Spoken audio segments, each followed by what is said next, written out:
Ser mexicano se siente bien chingón, orgullosos estamos de mi nación. El tricolor se lleva en el corazón y que resuene fuerte que México es cabrón. Ser mexicano se siente bien chingón, orgullosos estamos de mi nación. El tricolor se lleva en el corazón y que resuene fuerte que México es cabrón. Ser mexicano es bien chingón, lo mejor que me ha pasado. Es el único país que prende el aire pa' dormir tapado. A la flojera aquí se le dice hueva y se clava un cuchillo en el piso para que no llueva. Tan colorida y hermosa es mi nación, el único país donde la escuela antes era un panteón, donde se ama el fútbol y buenos pa'l boxeo, el único país que se une pa'l payaso de rodeo. Comidas sabrosas, paisajes pintorescos, aquí le decimos Coca-Cola a todos los refrescos. Distinguir a un mexicano es bien sencillo, si se espanta se está comiendo un bolillo. Somos ocurrentes, a todo aquí le entramos, hasta cantamos en inglés aunque no nos la sepamos.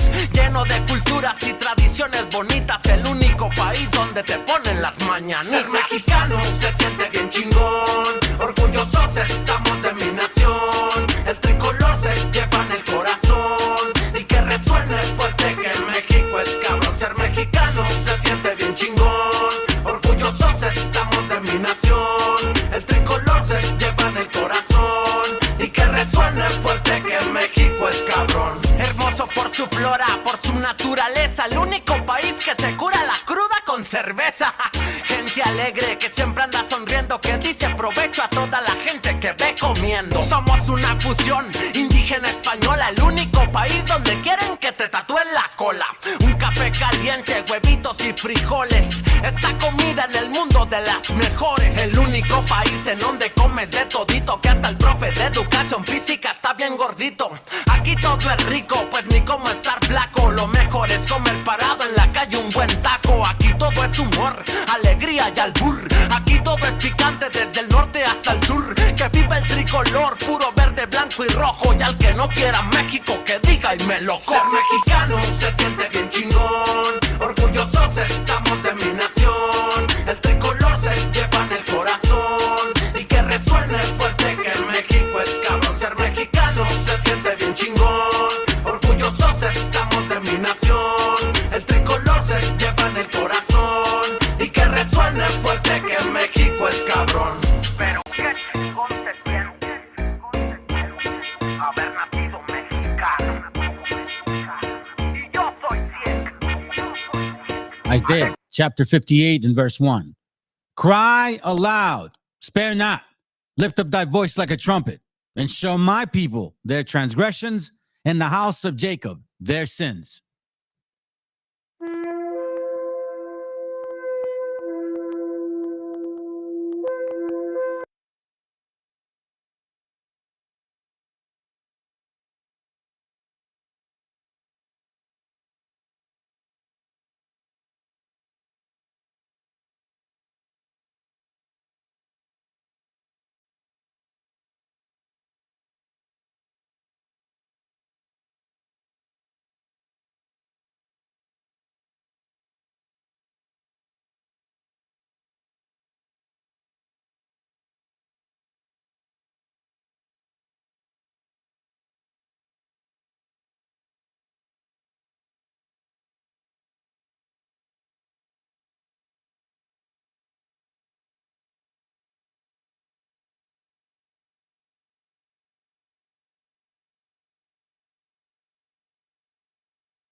And lead us not into temptation, but deliver us from evil.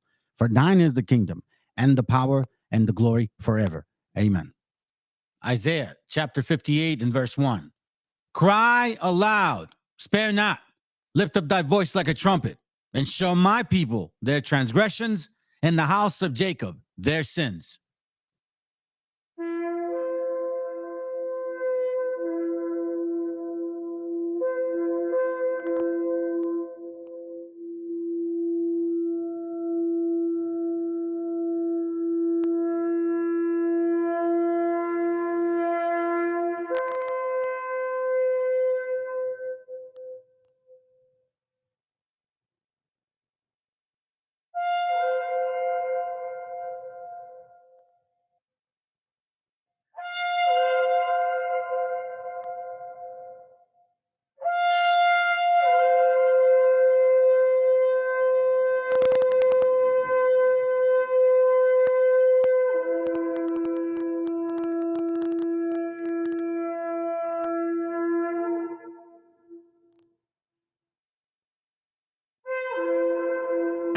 I am a red man. If the Great Spirit had desired me to be a white man, he would have made me so in the first place. God made me an Indian. The First Nations people have been given a message, have awakened to righteousness. A new thing is coming. A new wave is coming. Upon suffering beyond suffering, the red nation shall rise again, and it shall be a blessing for a sick world. In the midst of diversity, there will be unity. In the midst of suffering, there will be healing. There will be restoration. You, as Indians, are a sleeping giant. You are now awakening. You may become a spiritual superpower in this country that could change not only America, but the world. The sleeping giant is no longer asleep. It is moving. It is moving. And I challenge every tribe, rise.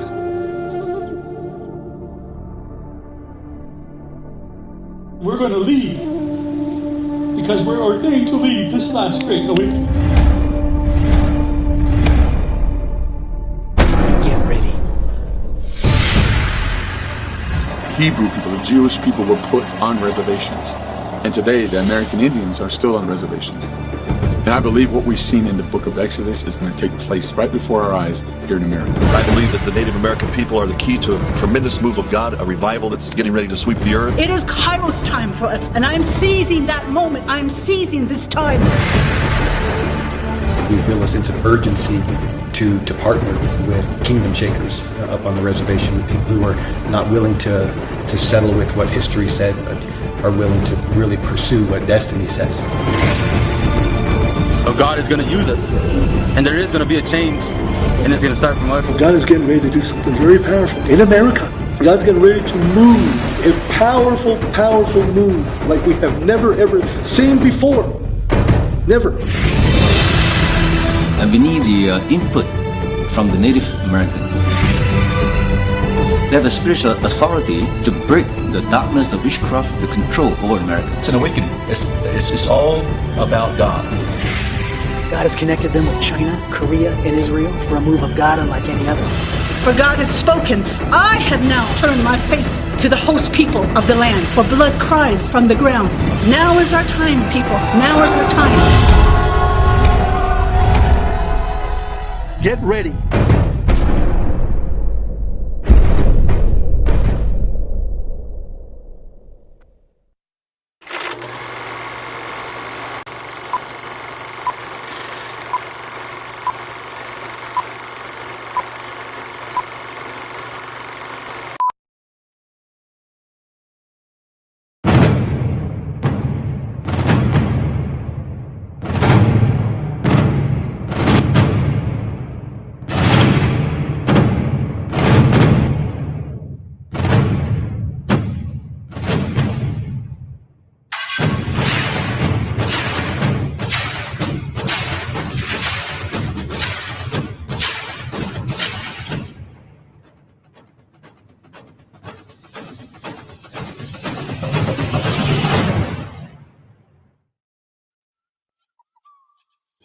Hey, Shalom family. Hey, Q it.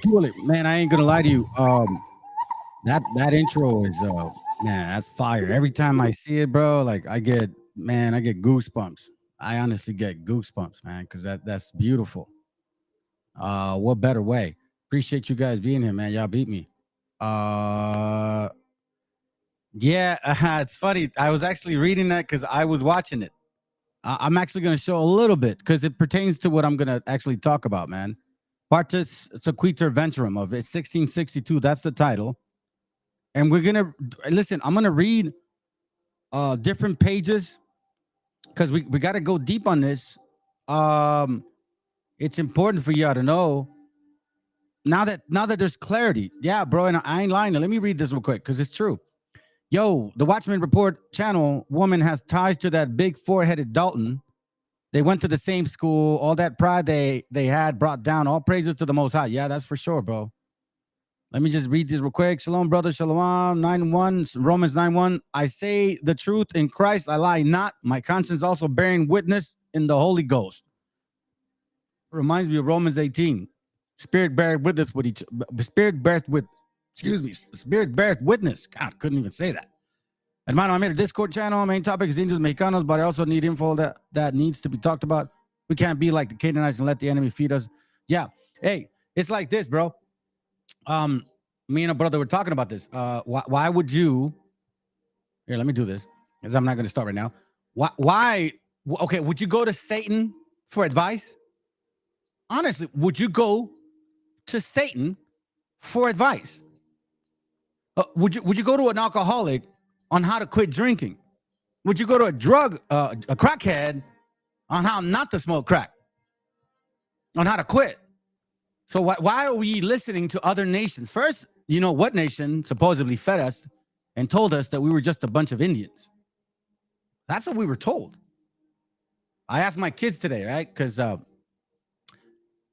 is that thing? Hold on a second, family. I don't even know what that is. There it goes. I asked my kids today. I just asking them, hey, you know, what did they teach you about, you know, the whole history about our people, right? Like, yeah. Well, you know, they just said what we all know. Typical common stuff. And I go back and I'm like, that's the problem. We allow people to tell us who we are. First, the so-called white man told us who we were. And now we're letting the so-called black man tell us who we are.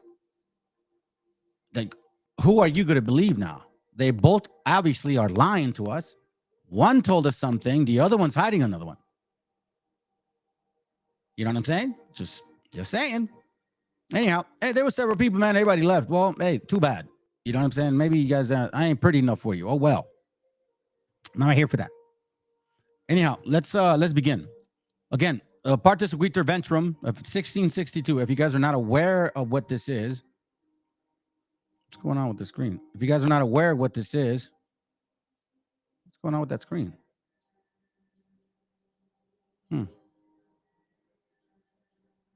That's weird. Hold on, let me see if I can share the screen. Acting dumb. I wonder why it's doing that. Let me see if let me try to play something here. See if you guys can see it. Oh, you guys, okay, cool. Sounds good. Okay, so you guys can see it. I don't know what that was about. The Canaanite spies coming in and out. Let them watch, man. Poor guys, poor people. It's okay, guys. We went, here, let me say something. And you know who this brother, hey, brother, I told you about this. I talked about this. So, you see, us so-called Hispanics, who are the so-called 10 tribes, who believed in this so-called legitimate chart, we went through a lot of spiritual choking and confusion and almost being completely rooted out, almost like not believing in God, like literally like, is this all it's about, man? Are we? So, you know, a lot of us went through that wave, that to and fro feeling, man. And, you know, a lot of us, I can say for me, I fought to hang on and I kept digging and digging and digging in a way to prove it right or to prove it wrong, whichever way I wanted to find out. Well, welcome to this world now. And yeah, you're right. They come in and out. I see 5, 7, and then they boom, they just bounce, right? They're waiting for the material that I'm going to bring out. They just want to see the material so they can go read it and then go to sleep and hung on their beds, hung on their pillow and cried, Mama, this can't be true. Yeah. Y'all are going to have to now deal with it.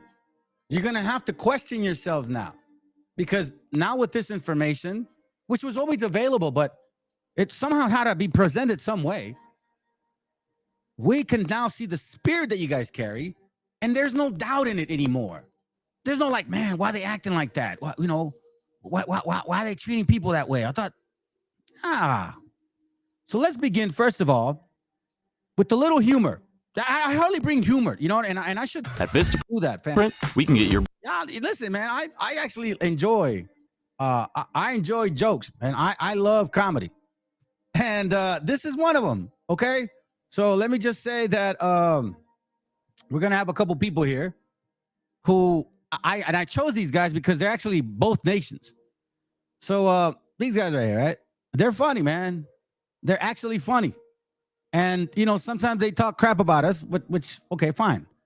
But, you know, at least they play fair and square here.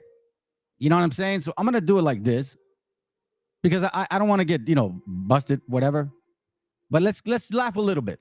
Okay, so I want to show you guys that now you have to start questioning like how we question ourselves, right?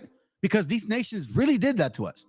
You guys really did that. And me personally, I highly appreciate you, Fopies, and you hardcore BHIs, that you made us dig deep, man. Like dig into this. Who the fuck are Mongolians? Because that's something that even in Mexico, we use it as an insult. If somebody called you Mongolia is because you were retarded looking. Honestly, sorry to use those words, but that's how we saw it. So when you say that to us, it's like we never even assumed that we were those people. But anyways, let's enjoy a little humor because it's tied to the spirit of the people that we are now dealing with. Now we have answers in regards to, but no, this is who you guys are. So if you want to bring a 12-tribe chart that says we're you people, oh, but we're not you people fully. We're a mix of you people. And when the Messiah comes, y'all will have afros. Now, let's have a little joke. Yeah, got a new show for y'all. We got a damn good. I got to play it fast, okay? Show. I love being black, but there's a lot of Negroes out there that's making it tough on me. Black. It is, man. I'm a good Negro. Pay my bills, got good credit, take care of my family, you know? But these niggas out here making it hard on us good Negroes. Because that's the difference between niggas and Negroes. What do you think? You've been reading that book by that black philosopher, Chris Rock? Yeah. He's one of the greatest black philosophers of all time. Yeah. I think he's Greek too, like Aristotle. Yeah, he got some Greek in him. Yeah, he got that curly ass Jerry curl. He got that Jerry curl. Yeah, like that nigga sitting on that rock like this. That curly kid. But anyway, so this black woman goes into this Asian-owned business because she thinks it's black-owned. She's a black supremacist. And you mean to tell me that's how you spend your money? I only support only black-only business. Take your iPhone, give it back. Take all them clothes off. Take that weave out of your hair. Take everything you own, give it back to the white man. Yeah. If you think like that. Yeah. But she goes into this business and it's Asian-owned, and she feels that they're still in black culture to earn a profit. Check it out. Is this black owned? No. Okay, interesting. There ain't no black owned business. White Asian people there. Listen, when you try to tell me that we're the same people, and now you're telling me to question me, and I got to go deep in my history and understand where I'm from, blah, blah, blah, blah, blah. Okay. But they are paying attention, and I'm like, man, you guys' spirit just doesn't make sense to me. So this is what I see. And you're being called out on your own ways. Because listen, family, just like Ecclesiastes 1:9, there's nothing new under the sun. These spirits are going to come back with the same mentality. We ran into them already. We're going to see it again. Watch. That black owned ain't none of them in there. They make some damn good drinks. How's it going? Good, how are you? Get some boba drinks in. Yeah, slash. Boba right there? Throw them bobas in there. These little bobas like tiny old guys. Question, are you guys black owned? We're all Indonesian. Okay, do you think using this, you guys are not using black culture to gain attention? You don't think this is black culture? Is this Asian? Is this Asian culture? The commie house is definitely an Asian culture. No, but it's a trap house though. Is that Asian culture? Yes, it is. Trap tea. I can show you where it's at. Trap tea, the boba plug. You're using black culture to gain customers. Oh God, this establishment is not black owned, but you're stealing black culture culture. Is this not black culture? Trap tea, the boba plug? No, you're thieves. Asian people stealing black culture once again. It's okay, you'll be exposed though. You're not black owned. They get exposed. You get exposed as a clown. No, I came here because I thought it was black owned. That's why I came here. So my friends, I'm supporting a black what the hell is going on? This is not black owned. This is not black owned. Asians stealing black culture once again. You're a coon. Don't talk. I'm a coon. Because I didn't know it was black owned. I did. But I'm tired of people. Because you're a coon. Hey, everybody, you go to the black communities, when you go buy your do-rags, your weave, every time you go in these stores, they're owned by Asian people. Yeah. It's never a problem, but it's a problem because he's selling trap tea. Yeah, I guess, okay, he's referring to two terms. Trap, that's where you go buy drugs, trap house. Trap house. Right, and then... It's drug jargon. Yeah, right. And it's plug. That's the dude plugging people with drugs, the drug dealer. Yeah, that's right? Not black culture. So I guess they got those names tied in with their drinks. You know, Asian people, they smart. Yes. Don't call it the trap tea. Niggas will love this. Yeah, so that's what they doing. Yeah. But to say that's black culture, that's not black culture, that's drug culture. Well, you calling black people crackheads and drug dealers. Hey, hold on now. That's what she doing. Well, if we think about it, let's look at it from a point of view. She's owning something here. She's owning something? Yeah, these niggas are controlling this country. They out here got these trap houses, plugging people. Mm-hmm. When you think of drug dealer, who you think of? A Negro. Negro. K-N-E-E-G-R-O-W. Negro. Just a little human, man. Hey, listen, a little human, man. Because you know what? I'm going to show you something. And I'm going to show you something. Oh, damn. You never sent me those videos, bro. You sent me that one. I didn't really like it. But this is actually really, this is not funny, to be honest with you, what I'm about to show you, okay? It's not funny at all, man. And it's probably one of the things that I dislike the most. And there's a couple of things that I saw. Okay, so I'm going to present these things to you guys because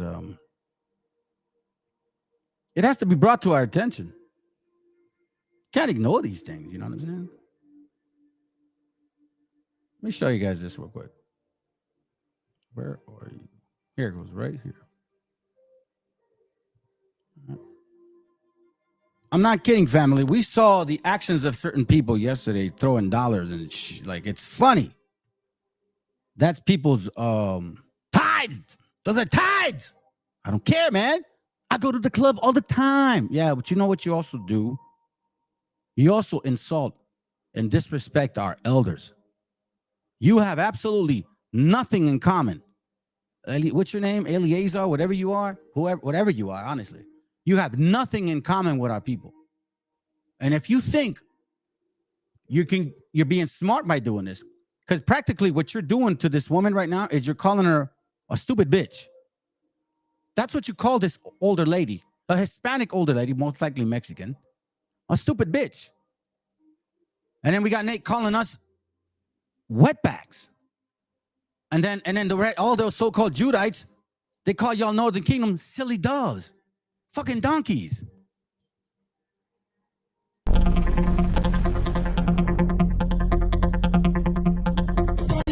Cállate la boca, pendeja. Cállate la boca.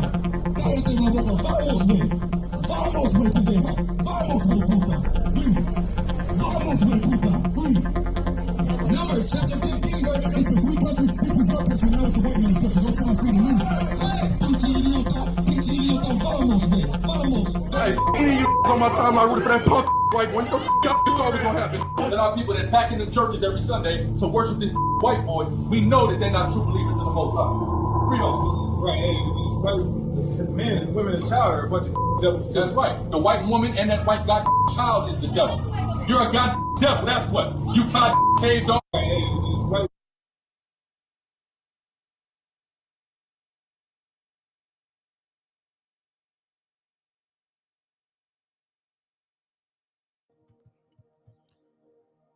Actions speak louder than words, fam. You call this your brother?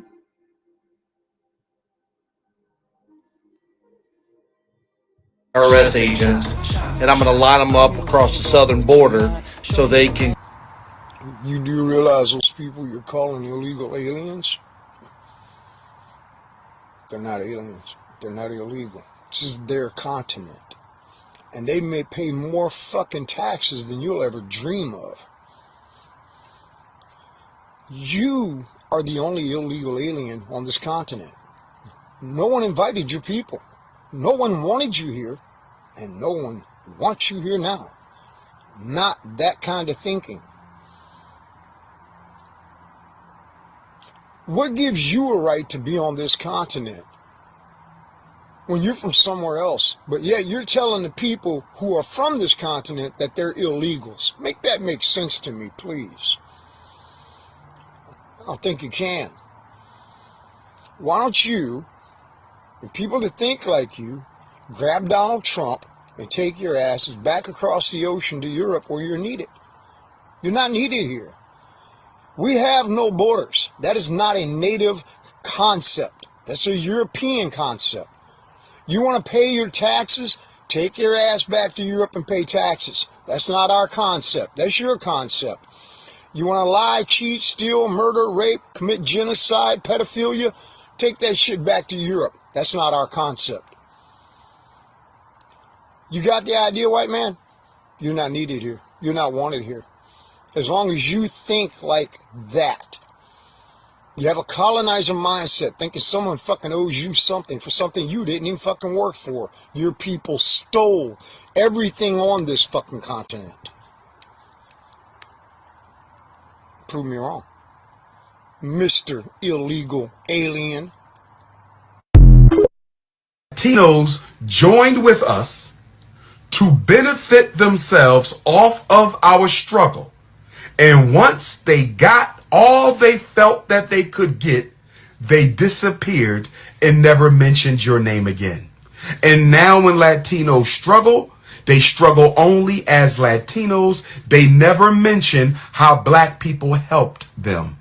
European Jews only struggled with you to benefit from you and use your numerical strength to advance themselves. And once they got to where they wanted to be, they jumped off the black bandwagon and they never mentioned you again. Gonna use your dumb, multicultural, low self-esteem having ass. They're gonna use you as the front man, and they're going to get all the gains. And once they deplete all the resources from your civil rights and community programs, they're going to jump off your back and act like they never knew you. Lord have mercy. We do not learn from our history. Why is your self-esteem so low that soon when an Asian jumps up saying, I want to work with black people, you act like you hit the lottery? Y'all had to go to school to be taught to be native to the land. There's a difference in being taught and actually being born into this. Now this is a prime example of when you believe things that you've never researched, you only hurt yourself. You see, indigenous boarding schools was not meant to teach Native Americans to be Native Americans. It was literally to strip their culture, their identity, and their language from them so that they can assimilate into American culture. Now let's watch how he puts his brain on display. See, what you are, what they call $5 Indian. Your ancestors paid to be native to this land. Again, when you believe things you don't understand, you only hurt yourself. You see, the designation of $5 Indians was reserved for those white people who literally have friends that was working on the Dawes rolls, who they would pay $5 to be added to the Dawes rolls to get land and call themselves indigenous people of Turtle Island. I have the rightful heritage, meaning my DNA is in the land. Maury?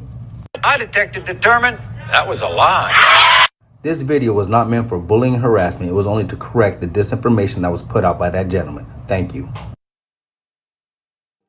Yeah, their spirit is just bad, disrespectful. You think they would be humble and be a light. Yeah, that's what I'm saying, bro. That you would think that if, after all the struggle, you would be like, hey, man, you know what I mean? After all of that, let me show you how to do it right. That's not, you guys ain't showing shit. You're good at, using famous people. You're good at collecting money. You're good at asking for alms, and you're good at yelling and screaming. And yeah. Romans 9:8. That is, they which are the children of the flesh. These are not the children of God. Now, you guys always read that, right?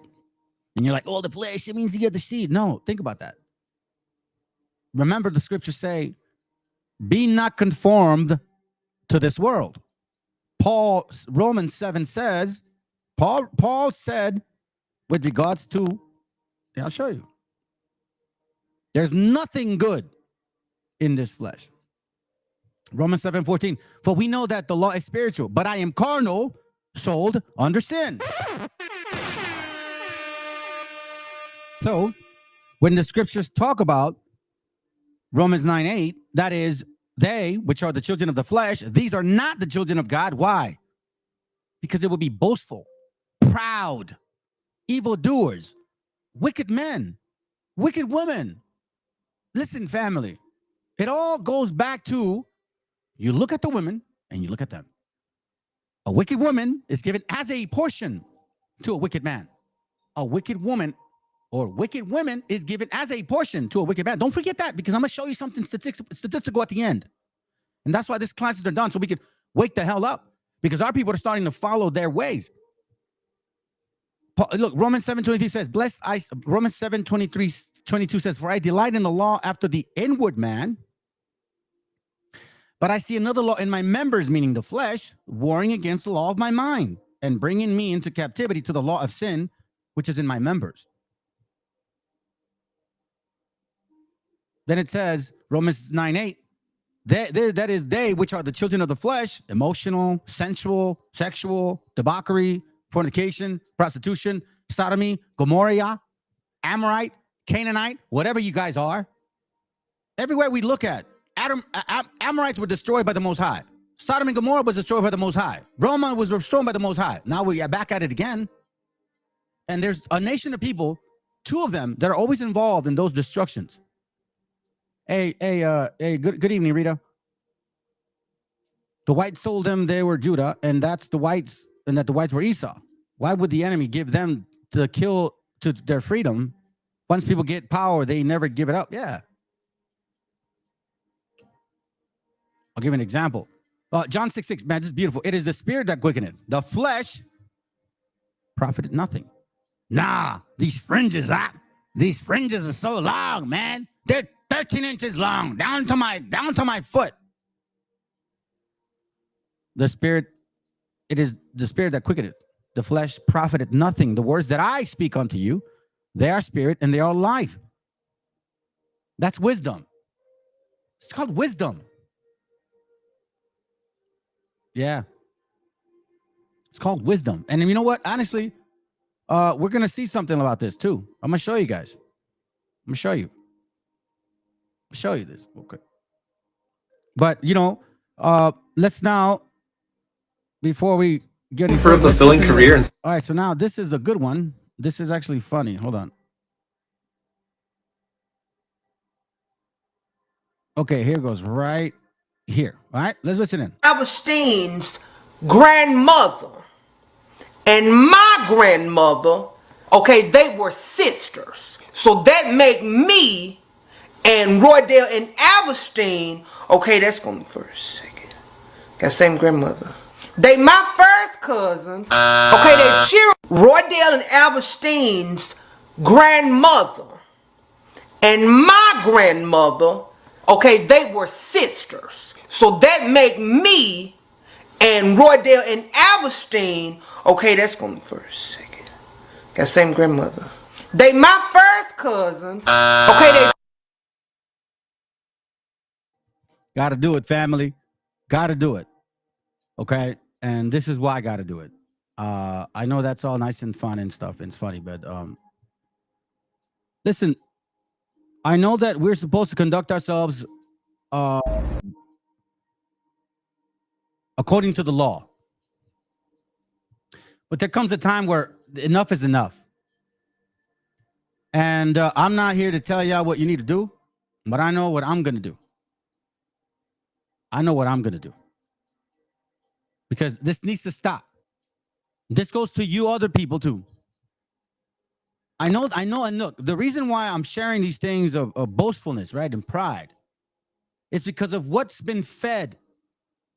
When you use empathy and absorb everybody's energy, or so-called energy, for lack of better words, energy of empathy, and you feed it towards one nation of people, you feed that people an attitude of pride and arrogance.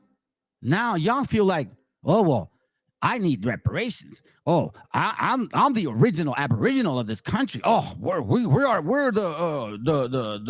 the First Nation, whatever you guys call yourselves.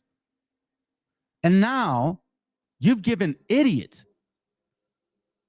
this pride of boastfulness. And actually, I'm thankful because you are exposing your spirit. I'm glad you're showing our people. You're making my job, to be honest with you, so much easier. Because if it wasn't any of this happening, then everybody like, bro, you're just a hater. You just, racist. You don't like certain people. Now, I love my gente, first and foremost. And they don't come in one color. So it's not that. When I say I love Mexico, I don't mean like the land. I love my people. And this is why, and when I love them, or like you guys, when you love somebody and they hurt you, when you when you mess with one bean, you're going to have to mess with the whole burrito, family. This is enough. This happened 7 days ago or 5 days ago, okay? You guys better start really paying attention to this.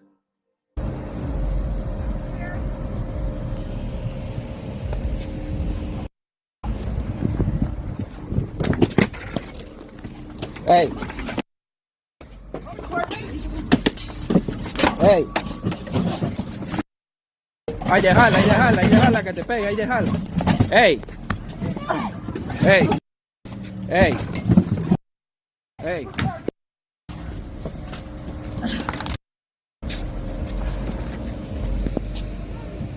Start recording my life.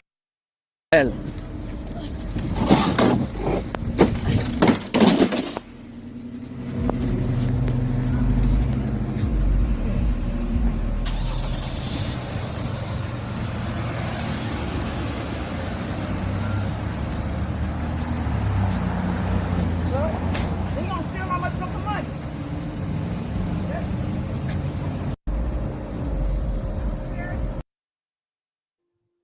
Listen, family, they do this to our gente because they know that a lot of them don't have papers. And this false pride, as if you are anything. Let me remind you and tell you, you're a fucking heathen. And I pray to the Most High that he does exactly what you deserve. This is just ridiculous, family. But you know what? IUIC, since you guys are cops and you ran the plates on ISUPK because you said they drove around your building, well, guess what? We just presented the license plates, okay? So don't you do your fucking job and see what you're gonna say. Are you gonna tell us, look, there goes the license plates? What's his name? The so-called deacon from Haiti, the guy that looks like we're down with OPP, the goofy dude. Yeah, that he just talks a lot of shit. He don't know the Bible. This is all taught. The guy's brainless. He's brainless. I'm telling you, you're brainless. Okay? You said it yourself. That's how dumb you are. You open your mouth. Because I don't even know if that's legal for you to run plates on someone when you say suspicion. But are you working? Oh, I'm sorry. There were security guards. What? Are security guards cops?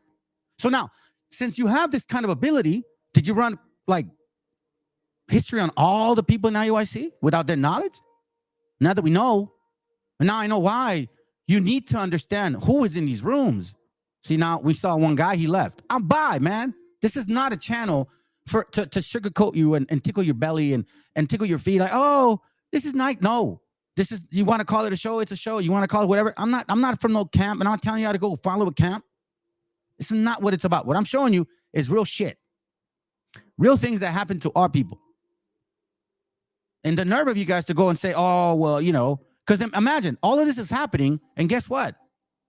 Y'all ain't the people of the Bible. You guys are just illegal aliens. Oh, but poor black people, poor white people, They're taking their jobs. Get the hell out of here, man. That's the stuff that bothers me, family. I'll tell you what, man. I don't get angry like I used to. But this is the type of things, man, that I know that a lot of you guys are probably frustrated. So let's read this real quick. So, 2 Maccabees 6:13. Thanks, bro. For it is a token of his great goodness when wicked doers are not suffered any long time. Like that dumbass broad. Yeah, you with the fake ass hair. That's right, you ghetto ass 5 kids from like 7 men. Because that's your story. That a wicked woman is given to as a portion to a wicked man. These women have the highest divorce rate, and then they want to complain. You got to see the spirit. You guys want to say, "Oh, you're too harsh." What? Oh, now we got to be politically correct now. Well, it's okay to say illegal aliens, spics, wetbags, beaners. It's okay to say all that. It's okay to say we're murderers, we're thieves. It's okay to blame us for fentanyl, when in reality it was a fake Jew, Shackler, whatever your name is, the one that created oxycodone. That was a fake Jew. It was okay, Israeli. He started the whole demographic of people dying. Watch the movie or documentary Painkillers. And now they want to blame the so-called Mexicans for something you fake people created? Nah, man, you ain't getting away with it. It's amazing how fast this exposure came within the past week. All their connections, all priests, the most high. Yeah, man. All praise that. I guess it, 1 John 4:1. Let me read this first. Beloved, do not believe every spirit, but test the spirit, test the spirit to see whether they are from God. Just like Isaiah 1:8-20. If they don't speak according to the law, that means there's no light in them. Imagine me going out there teaching, fam, and I'm like, shut the fuck up, you black bitch. Shut the fuck up, you bitch. Imagine me saying that, because that's what you said, Alizar, or Eleazar, or Cigar, or whatever the hell you are. Gorilla, white ass monkey fool. Because you don't know whose mom that is, man. That's the thing. You don't know whose mom that is. And if it is somebody's mom and they see it, man, I hope they don't take it easy on you. Let's put it that way. Because that's total disrespect of our people. I know you don't see us as your people, because if you saw us as your people, you wouldn't talk to her like that. That's right, Jude. If you read the Bible, it says some with fire and others with compassion. Don't you guys preach that women shouldn't be teaching? Oh, they're the weaker vessel. But yet you measure to this old woman as if you're a woman yourself. You literally acted like a child, like a girl, because girls do that. Oh, it's not my fault. I know you are, but what am I? Oh, it was your country, but it's my country now. That's Bible? Y'all give this young kid your money? Are you guys that dumb? Are you grown men? This is stupid. You got grown men older than me in these rooms. He's talking shit to probably your mama. That could have been your mom. How do you know it wouldn't have been your mom? But nah, hey, here's my brother. How do you fucking know? You don't know nothing about that guy. And now we know everything about them. James 3:10, out of the same mouth proceeded blessings and curses. My brethren, these things ought not so to be. You see what I mean? That's fire right there, bro. Because when you look at the video like that, man, I got to see it again, man. I'm going to see it again. You know, I need you guys to really absorb this. And all you idiots that are in these rooms, bro, y'all stupid. Y'all dumb. I got no respect. I got no respect for you men, you so-called Hispanics, you so-called Mexicans or Cubans, Puerto Ricans that are in this room with this idiot, where he's taking your money. Okay, look like I don't know who made that design. That somebody made it. And if a matter of fact, if you pay attention to these designs, that's some shit right there. That's an eagle. Those are wings. And that right there in the center, that's Greek shit right there. Over his head. And that's a sword. If you guys are still in these rooms, you grown men, older than me, if you're young, you're stupid. Hopefully you listen. But if you're older, like my age, 40, 50, 35, whatever, and you're still in these rooms, bro, you deserve what you come. You deserve what the Most High is going to do to you. It's like Lazarus. Yeah, y'all have it good. Cool. That's cool. Sounds good. Yeah, just like Maccabee said it. 2 Maccabees 6:13. For it is a token of great goodness when wicked doers are not suffered any long time, but forthwith punished. For not as with other nations, whom the Lord patiently forbeareth to punish, till they come to the fullness of their sins, so dealeth he with us. Now I'm gonna tell you something. Lest that being come to the height of sin, reward, he should take vengeance on us. Meaning, if you guys follow what they're doing, if you're dumb Mexicans out there trying to teach like these idiots, you listen, it's just a matter of time. And like you said, bro, and this week it's amazing because it's coming. Like, listen, when the flood, the Most High talks about water. When it comes and it floods, it's gonna flood, and it's not gonna hold back anymore at all. Cállate la boca, pendeja. Cierra la boca. Cállate la boca. Vamos, güey, pendeja. Vamos, güey, puta. Vamos, güey, puta. Now it's chapter 15, right? It's a free country. This was our country. Now it's the white man's country. Don't sound free to me. Free country. Now it's our country. Huh. Again, it goes back to my point. Partus, Sequitur, Ventrem. So this spirit you see on this Canaanite or Edomite or Orionite, however you want to call him, that same spirit is Partus, Sequitur, Ventrem spirit. I'm telling you, it all makes sense now. Hey, any of you on my time, I rooted for that punk white one. What the f*** you thought was gonna happen? And our people that pack in the churches every Sunday to worship this white boy, we know that they're not true believers in the Most High. Freedom. Right, hey, the men and women and child are a bunch of devils. That's right. The white woman and that white god child is the devil. You're a god devil, that's what. You god cave dog. Hey, they hate. Yeah, I know what you mean, bro. They hate women, but they hate their own the most. You don't talk to people like that. Nah, bro. You know, I don't care if, especially when they're older, man. Like, you don't do that to our gente, bro. That's you just don't do that, bro. I don't know how you even think that you can. So now let's get back to the point. Now, but this is what we were taught, family. This is what we were taught, right? We all know this is what the whole concept of history it is. Evolution of slavery in Virginia, 1619. Oh, as you will see below, historians agree that. Hold on, let me do this. Oh, sorry. Says that you will see, historians agree that the first 20 Africans landed in Virginia in 1619.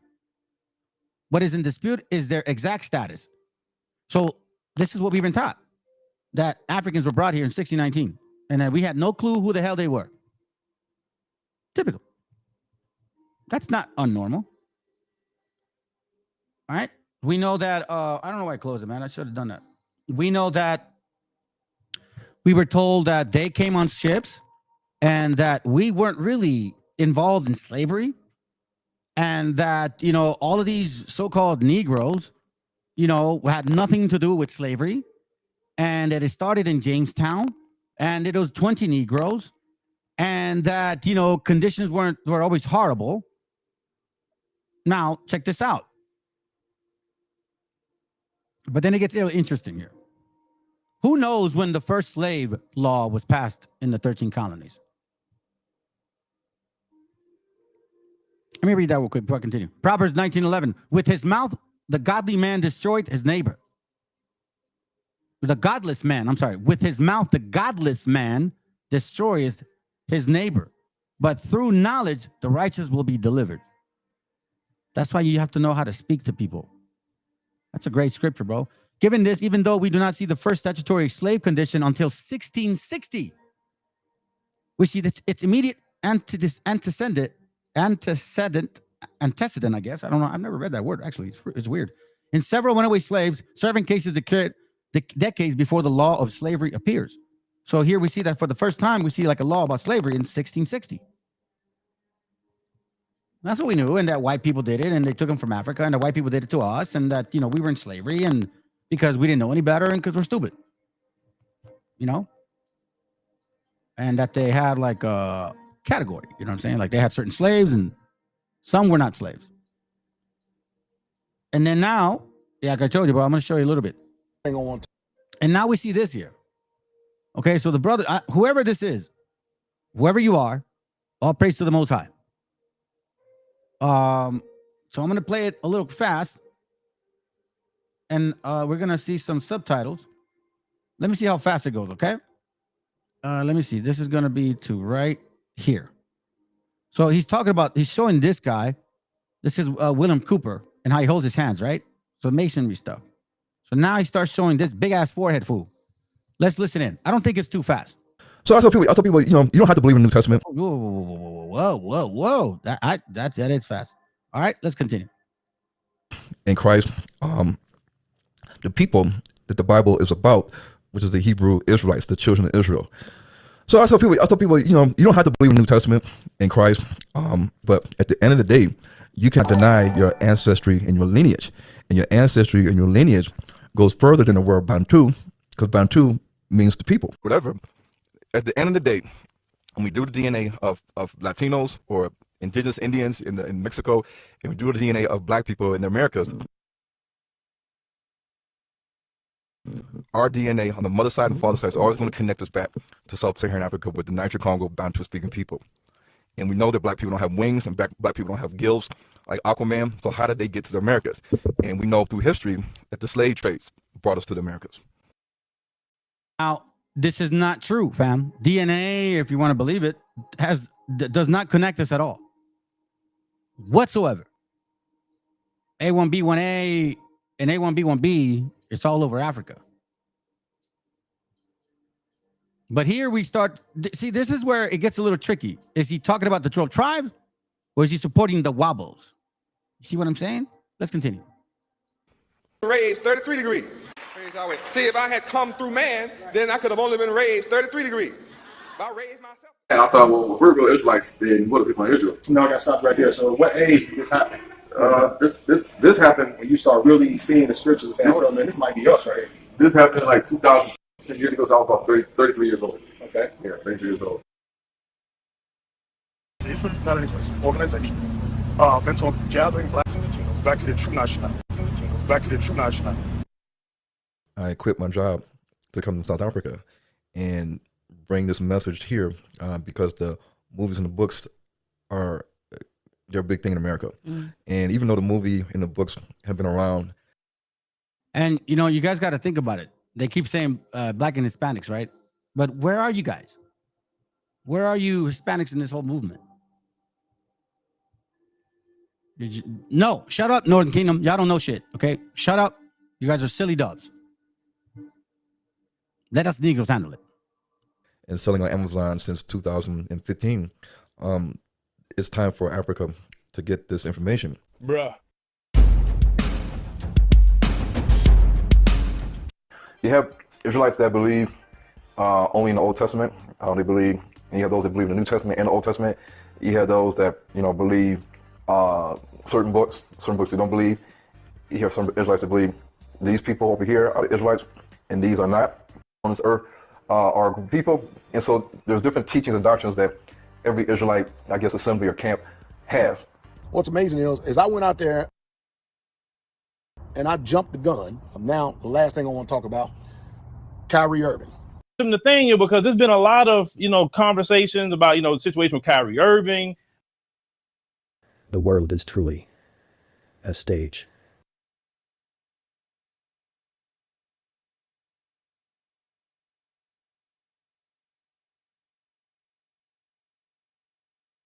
I quit my job to come to South Africa and bring this message here because the movies and the books they're a big thing in America. A while. So, but why now? Especially now that we understand the heat is on now because of the Kyrie Irving situation. So, why now, Ron? You think because so you have to kind of question the timing as to why now. I think his behavior is agent-like, and because the powers that be, they will use our own people to infiltrate. Bruh. Oh, I do this every day. Yeah, but you don't do it every day on video. And when you do it on video, it's throwing up hand signs to the Illuminati. You are not to do that. You are not to do any kind of Masonic, demonic hand gestures. Why can't you just keep your hand in your lap and talk when you're on video? Because you can't, because you're worshiping Satan. That's why. And so I put up these videos to show you the comparison with the same demonic elders in churches, in the Christian churches. They're throwing up the hand signs, and you got these Hebrew Israelite brothers throwing up the same hand signs and gestures. Oh my God, here we go. See, even after, like, now it's like, yeah, you got these heathen Israelite sellouts. No! Y'all are... All right, so anyways, so this is what we're not seeing in our faces, right?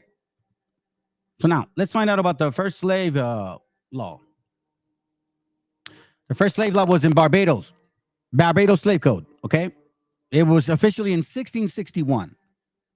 Officially titled An Act for Better Ordering and Governing of Negroes. How convenient, huh? How convenient of Negroes. That's so common. That's so common now. Like, oh, it's just Negroes. Nah, not at all. Okay? The slave code described black people as a heathenish, brutish, and uncertain, dangerous kind of people. You mean to tell me that you had to come up with slave codes in this continent when you already knew them back then? Weren't you enslaving them for a while? All right. So, but then again, now, let's look at this. Partus Sequitur Ventrem. Okay. And it was in 1662 when the law was passed, a Virginia royal colony. Who was a king at this time, you say? King James IV. That might have looked like some of these guys here. I already showed you guys, right? So now, but whenever you see Partus Sequitur Ventrem, you don't see our people. You see Hamites, Canaanites, not Israelites. I know you guys like to believe that, but I think it's a portion of you are, but hardly any of you. Hardly any of you. Partus Sequitur Ventrem, that which is born follows the womb, was a legal doctrine passing colonial Virginia, okay, was originally chartered in 1584 and established in 1585. Who was in charge? Who was chartering this? King James, the so-called black dude that supposedly authorized the Bible translation. So in 1662 is when you see the actual first practice of Partus Sequitur Ventrem. But see, here's the funny part.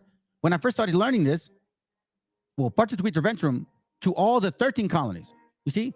So let me show you something, family, because this is one thing you need to learn. 13 colonies of America. Map. All right. Oh, no, I don't want to see that. Let's see. I need a whole map. I need a whole America map. There it goes right there. Okay, so here's the 13 colonies. Florida isn't part of it. All this, Florida is not part of it. Then you start seeing Texas, Louisiana, Georgia. I don't know all the maps. I don't know all the states. But it was 13 colonies at this time. That means the so-called British or Europeans were just here. Here. So who was over here? You see, when you look back at history, when the 13 colonies, the British or these so-called Americans here separated from Britain, they promised not to invade further than 13 colonies. So now we know that the 13 colonies was from where to where? The 13 colonies began. The first 13 colonies founded along the eastern seaboard in the 17th and 18th century, between 1600 to 1700. Okay. Well, that's what we see here. So a lot of you so-called African Americans.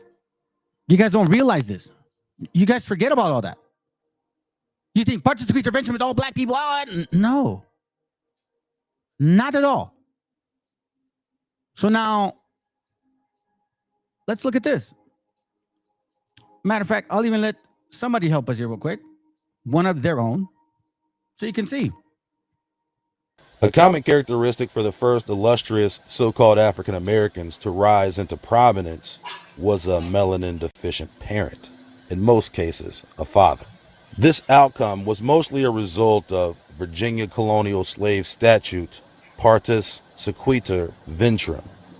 That which is brought forth follows the womb, meaning the legal status of a child born of an enslaved Indian woman will always remain enslaved. This law gave planters and free white men in general carte blanche authority to impregnate captured women without having to so much as even claim responsibility for their mixed race children. Just as common, these children were sold on the will always to Ventrem. That to prominence was a melanin deficient parent, in most cases a father. This outcome was mostly a result of Virginia colonial slave statute, Partus, Sequitur, Ventrem. That which is brought forth follows the womb, meaning the legal status of a child born of an enslaved Indian woman will always remain enslaved. This law gave planters and free white men in general carte blanche authority to impregnate captured women without having to so much as even claim responsibility for their mixed race children. Just as common, these children were sold on the mulatto maid market as house niggas for an added sticker price as compared to their darker skinned counterparts. In this aspect, Virginia colonial law was totally contradictory to English common law, which states that a child's status follows the father.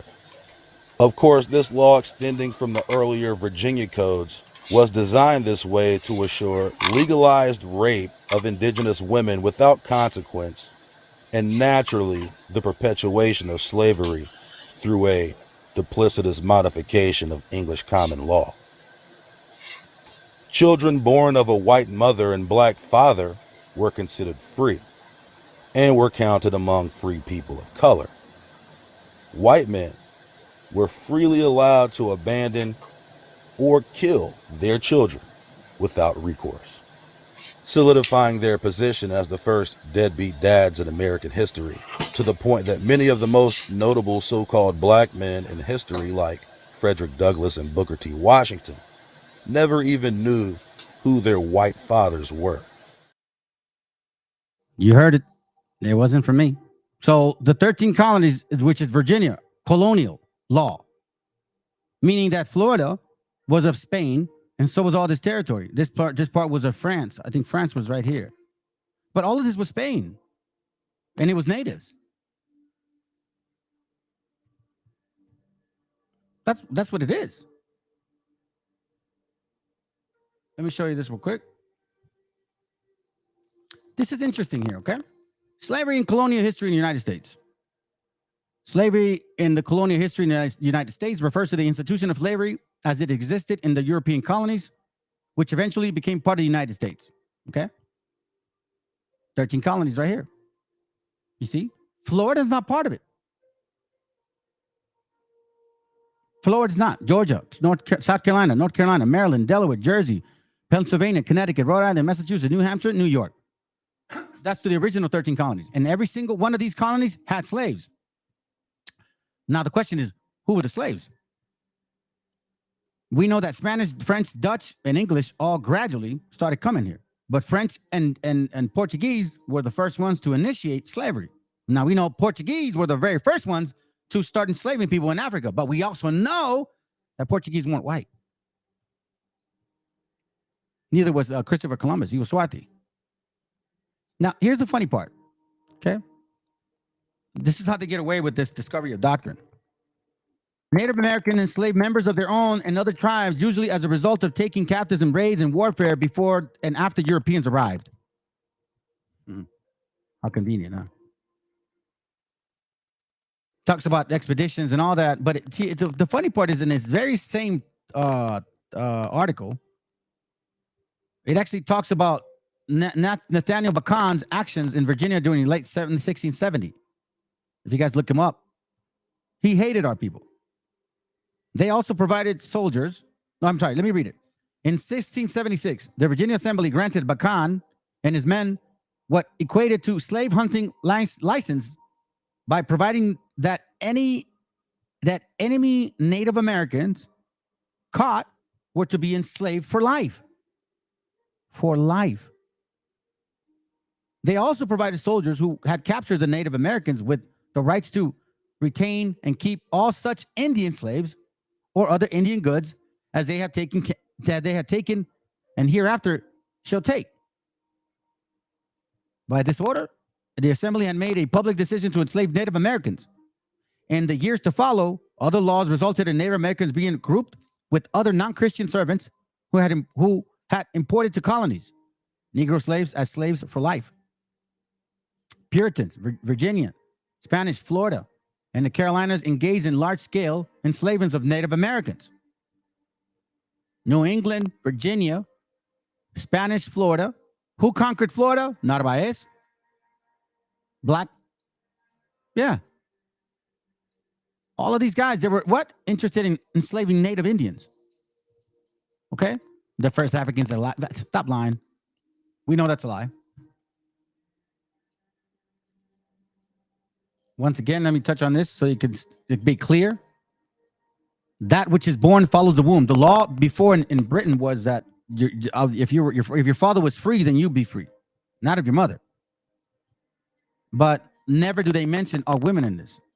It actually says in 1620, a group of 20 odd Negroes were landed in the colony of Virginia. They had been captured from Portuguese slavers. The Portuguese having begun the Atlantic slave trade, and we know that Portuguese were swarthy and black. But see, never in this moment do they mention our women being the ones.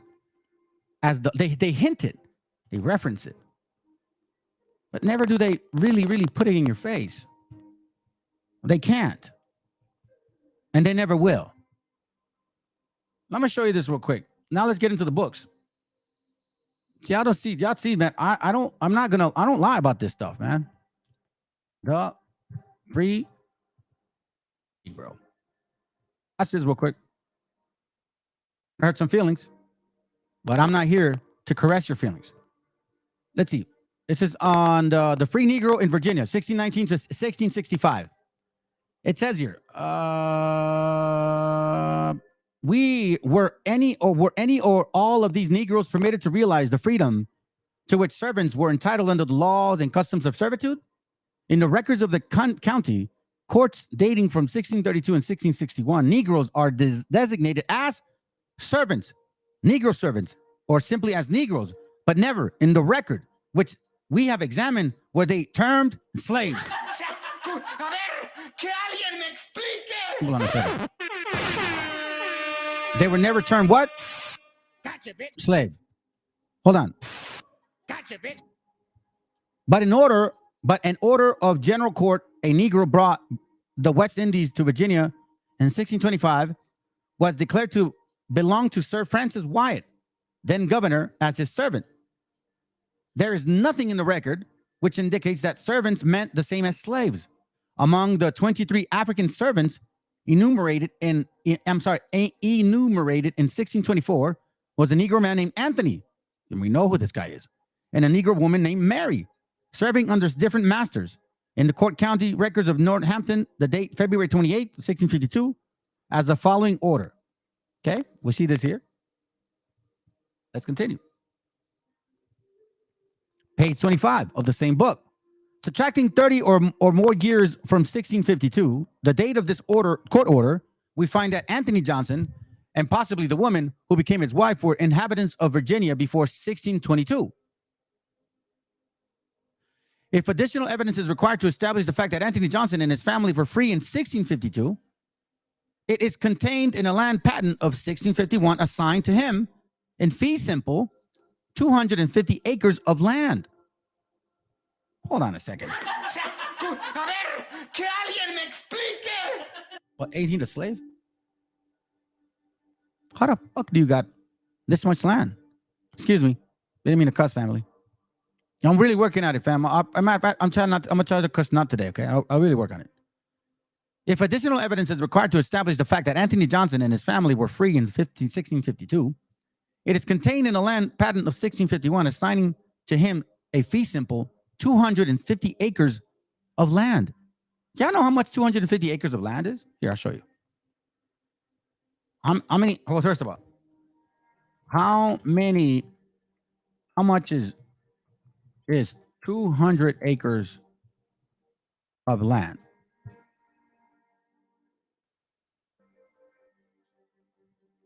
That's about 200 acres of land, fam. Okay? How many homes you think you can fit in there? Yeah, I understand, bro. Don't trip, man. I got you. Okay? So anyways, let's continue. 250 acres of land, or on the records of a suit which he maintained in a court county in 1655. Then it says, after 1643, terms of service for servants brought into the colony without indenture or covenant to testify their agreement were fixed by law at 4 to 7 years, the period varying somewhat with usefulness of the servant. So perpetual slavery, not at all to you black folks. So far we see there was something as indentured servants for black people. The variation in the term of service for Negro servants appears to have been greater than the variation for white servants. In 1651, head rights were allowed upon the importation of a Negro by the name of Richard Johnson. Only 3 years later, a patent calling for 100 acres of land was issued to this Negro for importing 2 other persons. So every time y'all brought your people, did the white man give you the land, or did you give yourself the land? Or was there no such thing as white or black at that time? It was either European, African, or native. And I'm starting to wonder now, who really enslaved who? Because you guys say that Africans enslaved you and sold you. But I'm starting to think that you guys actually, you European blacks, you guys were enslaving the Africans from over there and bringing them here. No wonder a lot of them don't like you guys. They know what tribe you are. And the problem is, you don't know what tribe you are. Only 3 years later, a patent called for 100 acres of land that was issued to this Negro for importing 2 other persons. Now, how did you get this land, Negro? Hence, it appears that Richard Johnson came in as a free Negro, or remained in a condition of servitude for not more than 3 years. What the hell? A Negro who came to Virginia about 1665. Remember, Partus, Sequitur, Ventrem was already established. But we see free Negroes getting land through headright programs. It doesn't make sense, right? Okay, let's continue. Then it says, it appears from a certain indenture to be found on records that the term of service to which a Negro might be bound could be for almost any number of years. In the following agreement, for example, the term was 10 years. But it thought fit and assembled unto Mr. Steph Charlton in court that John Honorable, I guess, G. Hammer, that John G. Hammander, Negro, his servant, shall from ye date thereof serve ye Mr. Charlton, his sirs and assistants until the last day of numbers, as well as we should see for the years of our Lord. 1658, and then ye see Negro is to be a free man. Another example of a contract of indentured Negro servants, the following extract from the Northampton County Court Records, 1645, quoted. We see here one thing that you guys ignore. That Negroes remain in condition of servitude for not more than 3 years. Not more than 3 years. And I'll show you this now. Now, I'm taking you through this process because I want you to pay attention, because once you start connecting these this history, Indian slavery. Indian slavery in Virginia. Okay. I'm sorry, Indian slavery. No, it's called Indian slavery in colonial. Okay. We're gonna go to page 76. Watch this real quick. I'm gonna show you something because this happens a lot to us. Okay. So watch. Remember, I just read to you Partus, Sequitur, Ventrem. You know all these things, and we read that black folks weren't technically slaves, perpetual slaves. They were indentured servants, 3 to 4 years. Now let's read. They shall be slaves for their lives. This is from Indian slavery in colonial America. Okay, there's this book right here. Oh no, that's not the book, but I'm gonna read that later. It reads, second paragraph. These Indians were not indentured servants. Like Rawlinson boy, Indians served masters not for 4 years or 7 years, but until they died. No matter how many years they might be, indisputably, and by 1661, at latest, Indians could be and were lifelong servants. You Negroes were not doing that. You Negroes were getting away with head right program, and in 4 years, you were free as hell, and you were buying land. And remember, this is the 13 colony laws, so it was just you, black and white people, and you were enslaving our women. That's why you dumb wobbles that think you have native in you, it's because El Negro raped our women. So I guess be thankful in a sense that through rape, that you are the real mamsers. You see, we lost 2 people. Why? Because it hurts you. It hurts you. These are facts. So unless you don't like it, then hey, hit the fucking link. Hit the link and prove me wrong. Or tell me that these books are lying. Because here we see that Indians were not indentured servants. No, undisputably, by 1661, at the latest, Indians could be and were lifelong servants. Judging from the deeds and wills of 1640s through 1660s, Indian servitude was generally something more than lifelong service. The children of Indian servants were also servants for life, born into that condition. Moreover, Virginia did not limit slavery only to Indians captured from distant Spanish territories by dubious allies or disreputable traders. Virginia, after decades of struggle for survival from 1607 until 1640s, was stabilizing, growing increasingly more powerful and secure. Remember what Thomas Jefferson said? As long as they continue to strengthen, hopefully we get weakened so then they can take over the whole entire land or continent. Still, there were occasional threats to security. By the 1650s and early 1660s, with trade opportunities and expanding, contact with distant tribes increasing, rather than hindering or limiting slavery, armed conflicts between colonists and natives provided justification for and rationalization of slavery. For example, in 1660, when Northumberland resident John Powell complained of damages occurred upon his state by unspecified Indians, the colonial legislator passed an act authorizing county commissioners to demand monetary satisfaction from all Indians living within the county bounds. If any of these Indians did not or were unable to immediately comply, then so many of them as the court shall think fit shall be apprehended, sold into a afferage or Sorings, I guess, county. The governor and give me a second. And council subsequently appointed the authorized themselves to cause some of those Indians to be apprehended and to be accordingly disposed of. So now let's read here, okay? Yeah, I'll continue. This transpired some 16 years before Bacon's rebellion at an event cited by early scholars as a seminal event leading to the eventual but temporary enslavement of certain Indians, and perhaps most notably, 2 years prior to the Virginia First Legislative Act recognizing the condition of Negro slavery. Probably realizing a profit from the direct capture of sale of Indian slaves in 1660, as in 1646, the Berkeleyan administration sought with its Indian Slavery Act of 1661 to circumvent the growing power and influence of the independent traders. Again, in 1666, and barely a decade before the onset of Bacon Rebellion, Governor Berkeley issued an order against the Rappahannock River tribe. Members of this tribe allegedly murdered some colonists in that section in violation of the Treaty of 1646, as mentioned before.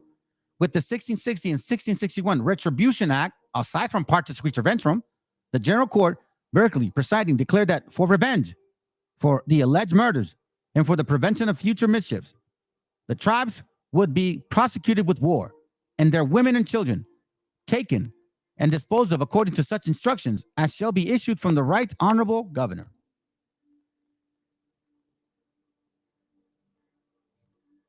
So all white folks buying, and who's selling our sister? This freaking Canaanite, you heathen right here. You better swallow that pill. You better swallow that pill. Examine yourself. Because I know this is going to be a very, very, very difficult thing to comprehend for you. But quite frankly, I'm glad you're going through it. Because you deserve it. You deserve it for all the lies. You and the other and the white heathens. Y'all deserve it. Y'all deserve what's coming to you. This land was taken and destroyed families. And it's funny because this land here destroys families spiritually. The highest divorce rate in the entire world. Y'all getting what you deserve. I already read that. Let the blood. Here, let me show you this. Let me show you this page here. Let the blood stay pure. So let's talk about this term Negro, okay? Because I know that some people get offended, like, listen, that word don't even apply to you, black man. Let me get into this. The word Negro doesn't even apply to you. You took it, just like every culture vulture. It's awkward that you like, kind of like, oh, you're stealing black culture. Trap tea. Trap tea. They said that these Asians were stealing black culture because they called it trap tea, which is some gangster shit. Damn, bro, you steal everything. I mean, you buy their hair, their products. I don't get it. And then you even take whatever. Let's do this. Due to the European broad use of the term Negro, it appears that the radical. Hold on, let me read it. It appears that the racial identity of the Negars brought ashore the James River in 1619 remains ambiguous as well. John Smith recorded in General Historia of Virginia, about the last of August came a Dutchman of war that sold us 20 Negars. These 20 were stolen from a Spanish vessel by Dutch pirates of the West Indian coast. Remember who was responsible for the Dutch? King James. And remember, King James authorized the translation of the Bible in 1611, but yet the same Dutch company is enslaving Negroes. About the last of August came a Dutchman. These 20 were stolen from Spanish vessels by Dutch pirates of the West Indian coast. The names of 11 of the 20 captives had been preserved, which bear their Spanish affiliation. One captive was a Negro woman named Angelo. According to Helen Cathedral, this name is not common in England or found in Africa. See that? One captive was a Negro woman named Angelo. According to Helen Cathedral, this name is not common in England or found in Africa.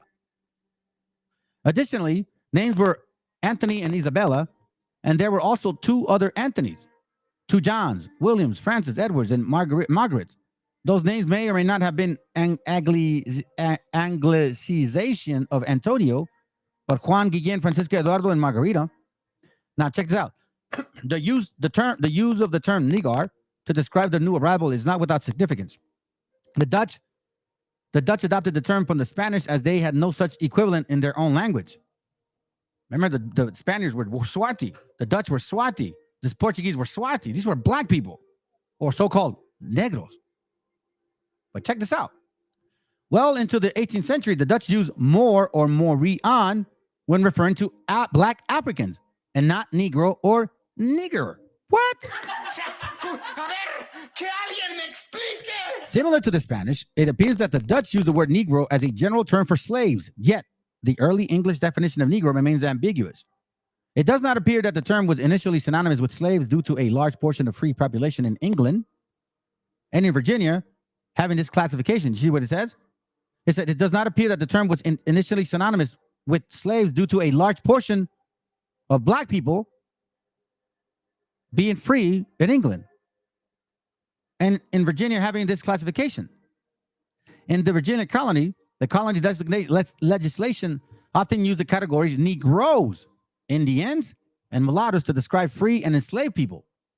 For example, Chapter 13 of a 705 statute, which defines slaves as real estate, referred to all Negroes, mulatto, and Indian slaves. In 1723, a statute that established a number of free people as a titleable, referred to as all free Negroes, mulattoes, and Indians. Was the term Negro, as used in the above statement, synonymous with Africans?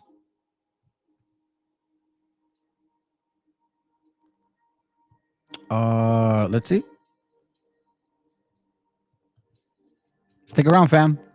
I'm gonna be here for a bit. I'm gonna keep reading. The English in the 16th century were referring to people of Africa as Moors. The English in the 16th century, meaning from after 1492, 1500 through 1600, okay, were referring to people of Africa as Moors, not Negroes. Yeah, we're Moors. You black Americans, you guys were Moors. They called you Moors. They never called you guys Negroes. The Negros, they used the word for Moreno. That's what Negro meant. Moreno. Not black, Afro, Asia, or Africanoid, whatever you guys want to call yourselves. Not at all. Okay? Let me get that for you real quick, bro. Matthew 5:26. Verily I say unto you, thou shalt by no means come out thence till thou hast paid the uttermost farthings. Let me get the translation on that. Matthew 5:26. Matthew 5:26 reads this, so you can just simplify it. There you will stay, I tell you, until you pay the last penny of your fine. Beautiful, bro. It says here, we're referring to people of Africa as Moors, and later as Blackamoors, Ethiopians, and Negroes. While the above 1705 statute referred to Negroes, mulattoes, and Indians. Another 1705 statute asserted, and for further Christian care and usage of all Christian servants, it is enacted that no Negro, mulatto, or Indian, although Christian or Jew, Moor, Mohammedan, or other infidel, shall purchase any Christian servant, except for their own complexion or such as we declare slaves by act. Now, these Christian servants were white. That means that people were allowed to purchase Negroes, mulattoes, Indian-looking people, and Christians, whites, poor white people. What is the interest here? What is of interest here is that the Virginia legislature defined Negroes and Moors separately. And the term Moors was used for people of African descent. Then, who were the Negroes in the above passage? The same question can be asked regarding the term Moor. It was also translated with great flexibility and could include people of Arab descent. In addition, Negro was not synonymous with black because it also encompassed brown. Bruh. Wait a minute. Who are you?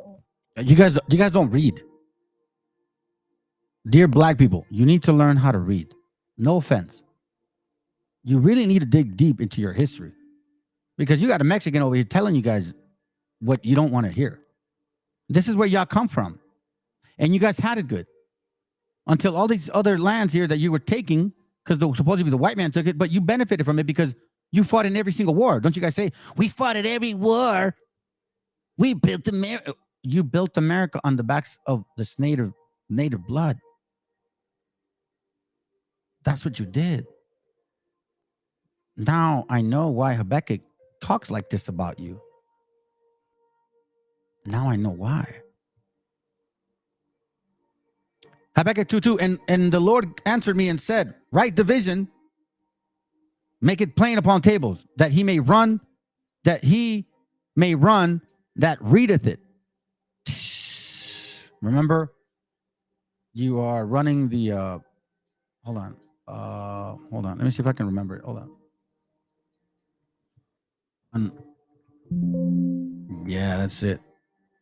We're in Hebrews, Habakkuk 2:2, right?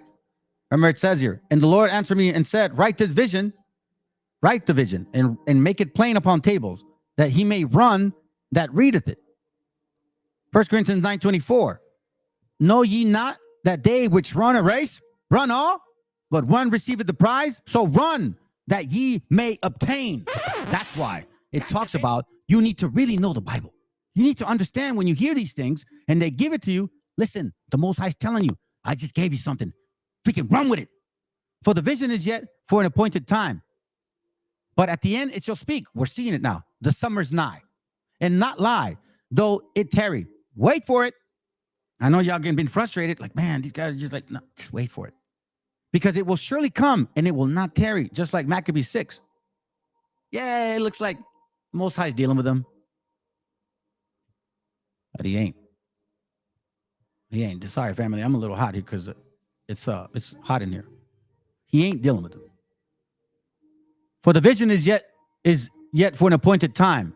But at the end it shall speak and not lie. Though it tarry, wait for it. Meaning, though it takes a while, just hold on. Just hang in there, okay? Just hang in there.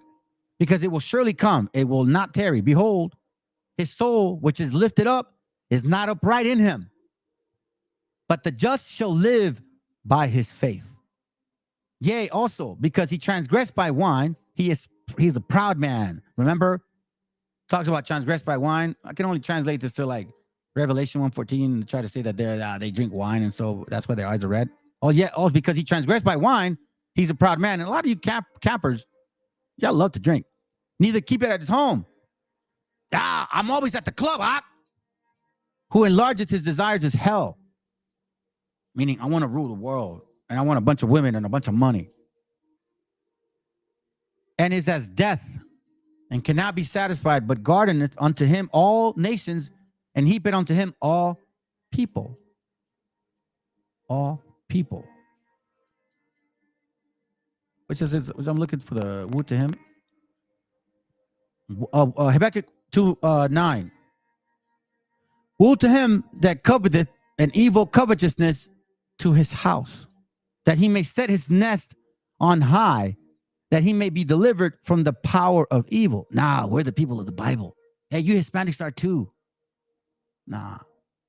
Thou hast consulted shame to thy house by cutting off many people and hast sinned against thy soul.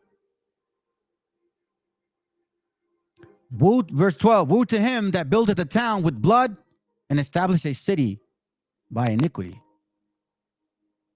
You trying to tell me it was just you? You trying to tell me it was just you? Hey, all praises, bro. You're in the spirit. Trying to tell me it's just you? 13 colonies. Florida was conquered by black people. And like I showed you and I want to show you today that wherever the Spanish flag was, Negroes were there.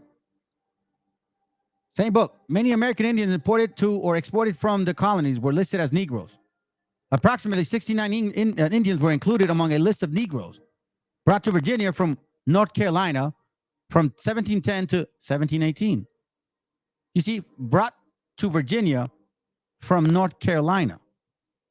North Carolina, Virginia. Okay? So now that, we brought Negroes from Africa. How convenient.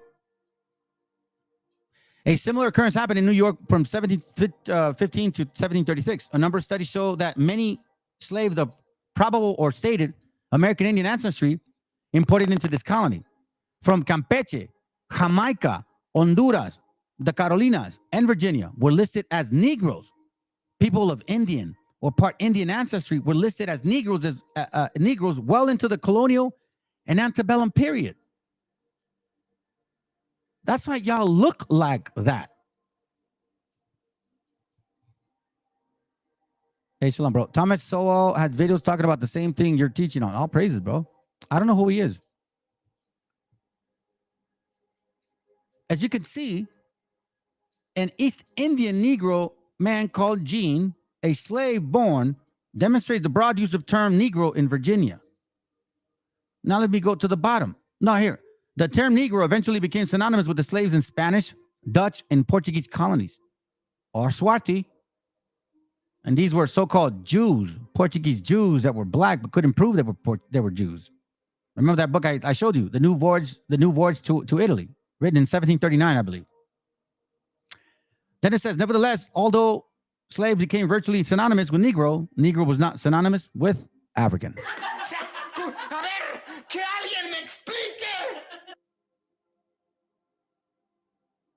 Wasn't synonymous, was it? No, it wasn't. These are facts. I'm not lying. There's a link. Let me find out who Thomas Sowell is, bro. Let me check it. Thomas Sowell.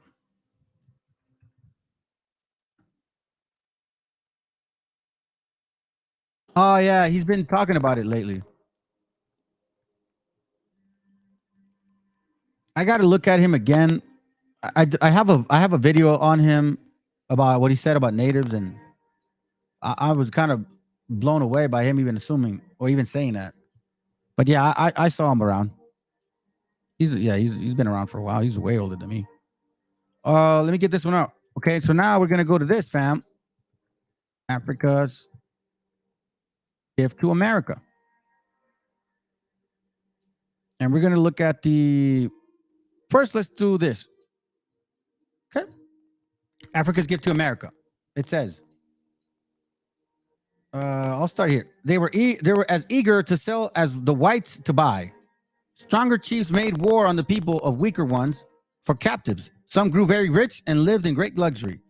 Two of the most notorious, Norberto da Salsa and John Ormond, were mulattoes with Christian rearing.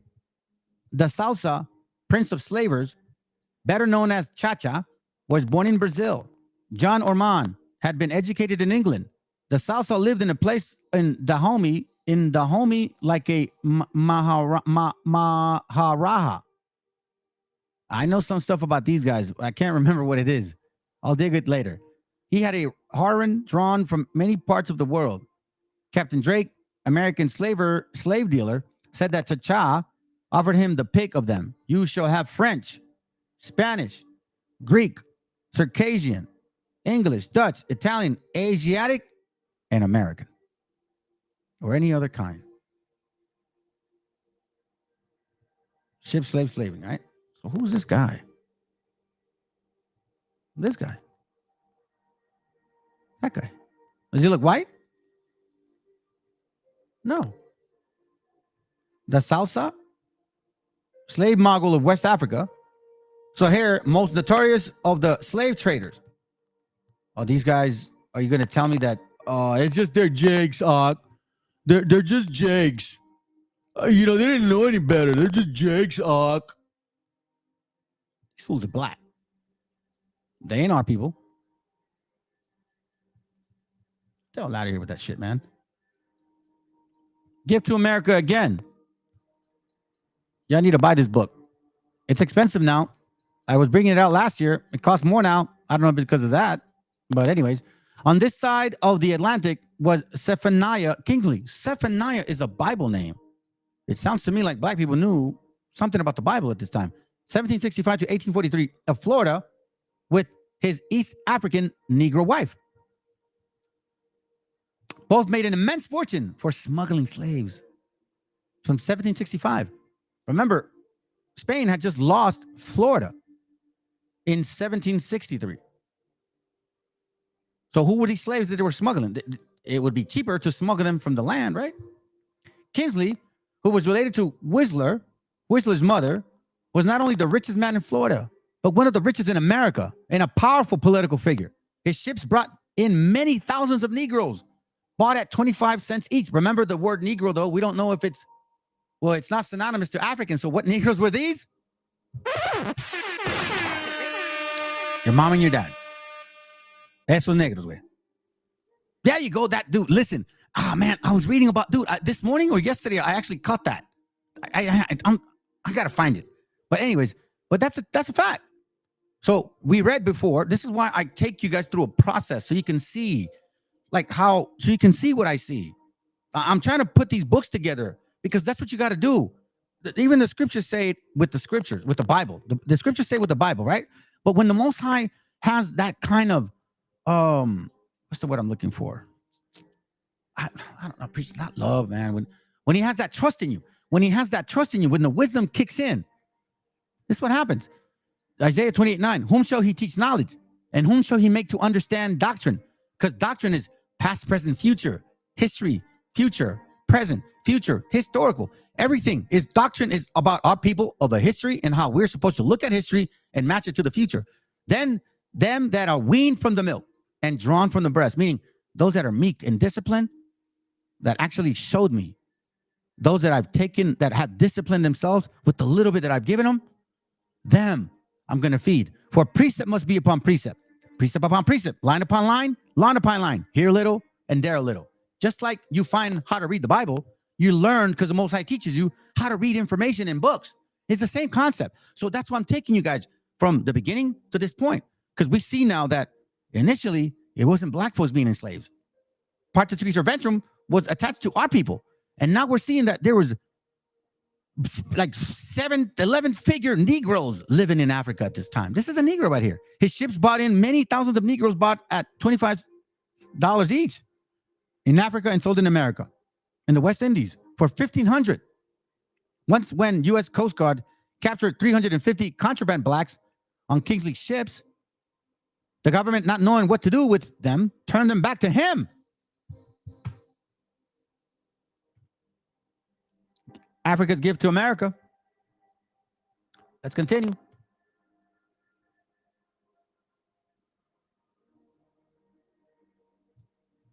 Africa's gift to America. It says here, 1526, the Allion was a party of 500, mostly Negroes. This guy was the one that went to Africa. I'm sorry, to Florida. And a few women landed in St. Eleanor in the Carolinas and started downward till they reached the mouth of James River, Virginia, where they started the colony of San Miguel, the exact site on which the English founded Jamestown. So you see this? In 1526, the Allion, look him up. He is a African conquistador with a party of 500, mostly Negroes, not us. Why would he take us? He don't know us. He don't trust us. And see, that's the thing that you guys got to think about. These white Europeans came with black people. They'll trust them more than they'll trust us. Okay? But the colony was a failure because the Negroes revolted. Justin Windsor, in his narrative, meaning Negroes didn't want to work, just like what we see. It doesn't stop with you guys. It's not like what is it? It's not a Willie Lynch letter thing, dude. Y'all are Canaan, and by sedition through sedition, you're gonna manifest yourselves, which is why our forefathers told us, don't F with these people, man. Y'all don't get it. You want to go around giving your daughters and your men to them? Go ahead. But the colony was a failure. Let me get ahead. Narrative and Critical History of America says Allion began the settlement of San Miguel, where the English in the next century founded Jamestown. So you see, dear white people, in case you don't know, Jamestown was founded by Negroes, Africans. The Negro slaves first introduced here did the heaviest portion of the toil. Cruelly oppressed, they revolted. Such were the stormy beginnings of the Spanish rule in Virginia.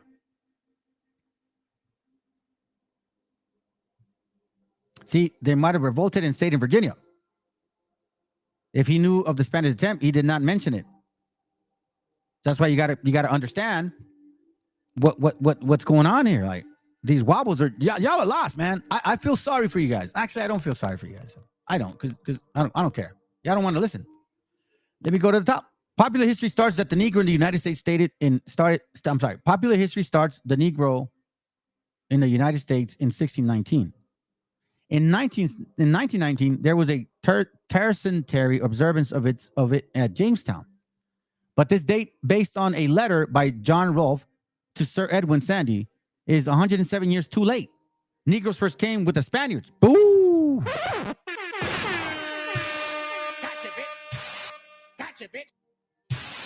Gotcha, bitch. You see? You guys first came with the Spaniards. Remember? Negro. Okay? First came with the Spaniards, who were the real founders of the United States. Ooh, damn. Which reminds me, before I go, no. Matter of fact, let me do this now. Okay? So we've got that. We read it. let's stay with that. The first of them was Ponce de Leon. We read about him yesterday, right? The first Negroes were the first came with the Spaniards, who were the real founders of the United States. Remember that, right? Remember that, right? Okay. So remember this. The conquistadors, the famous ones.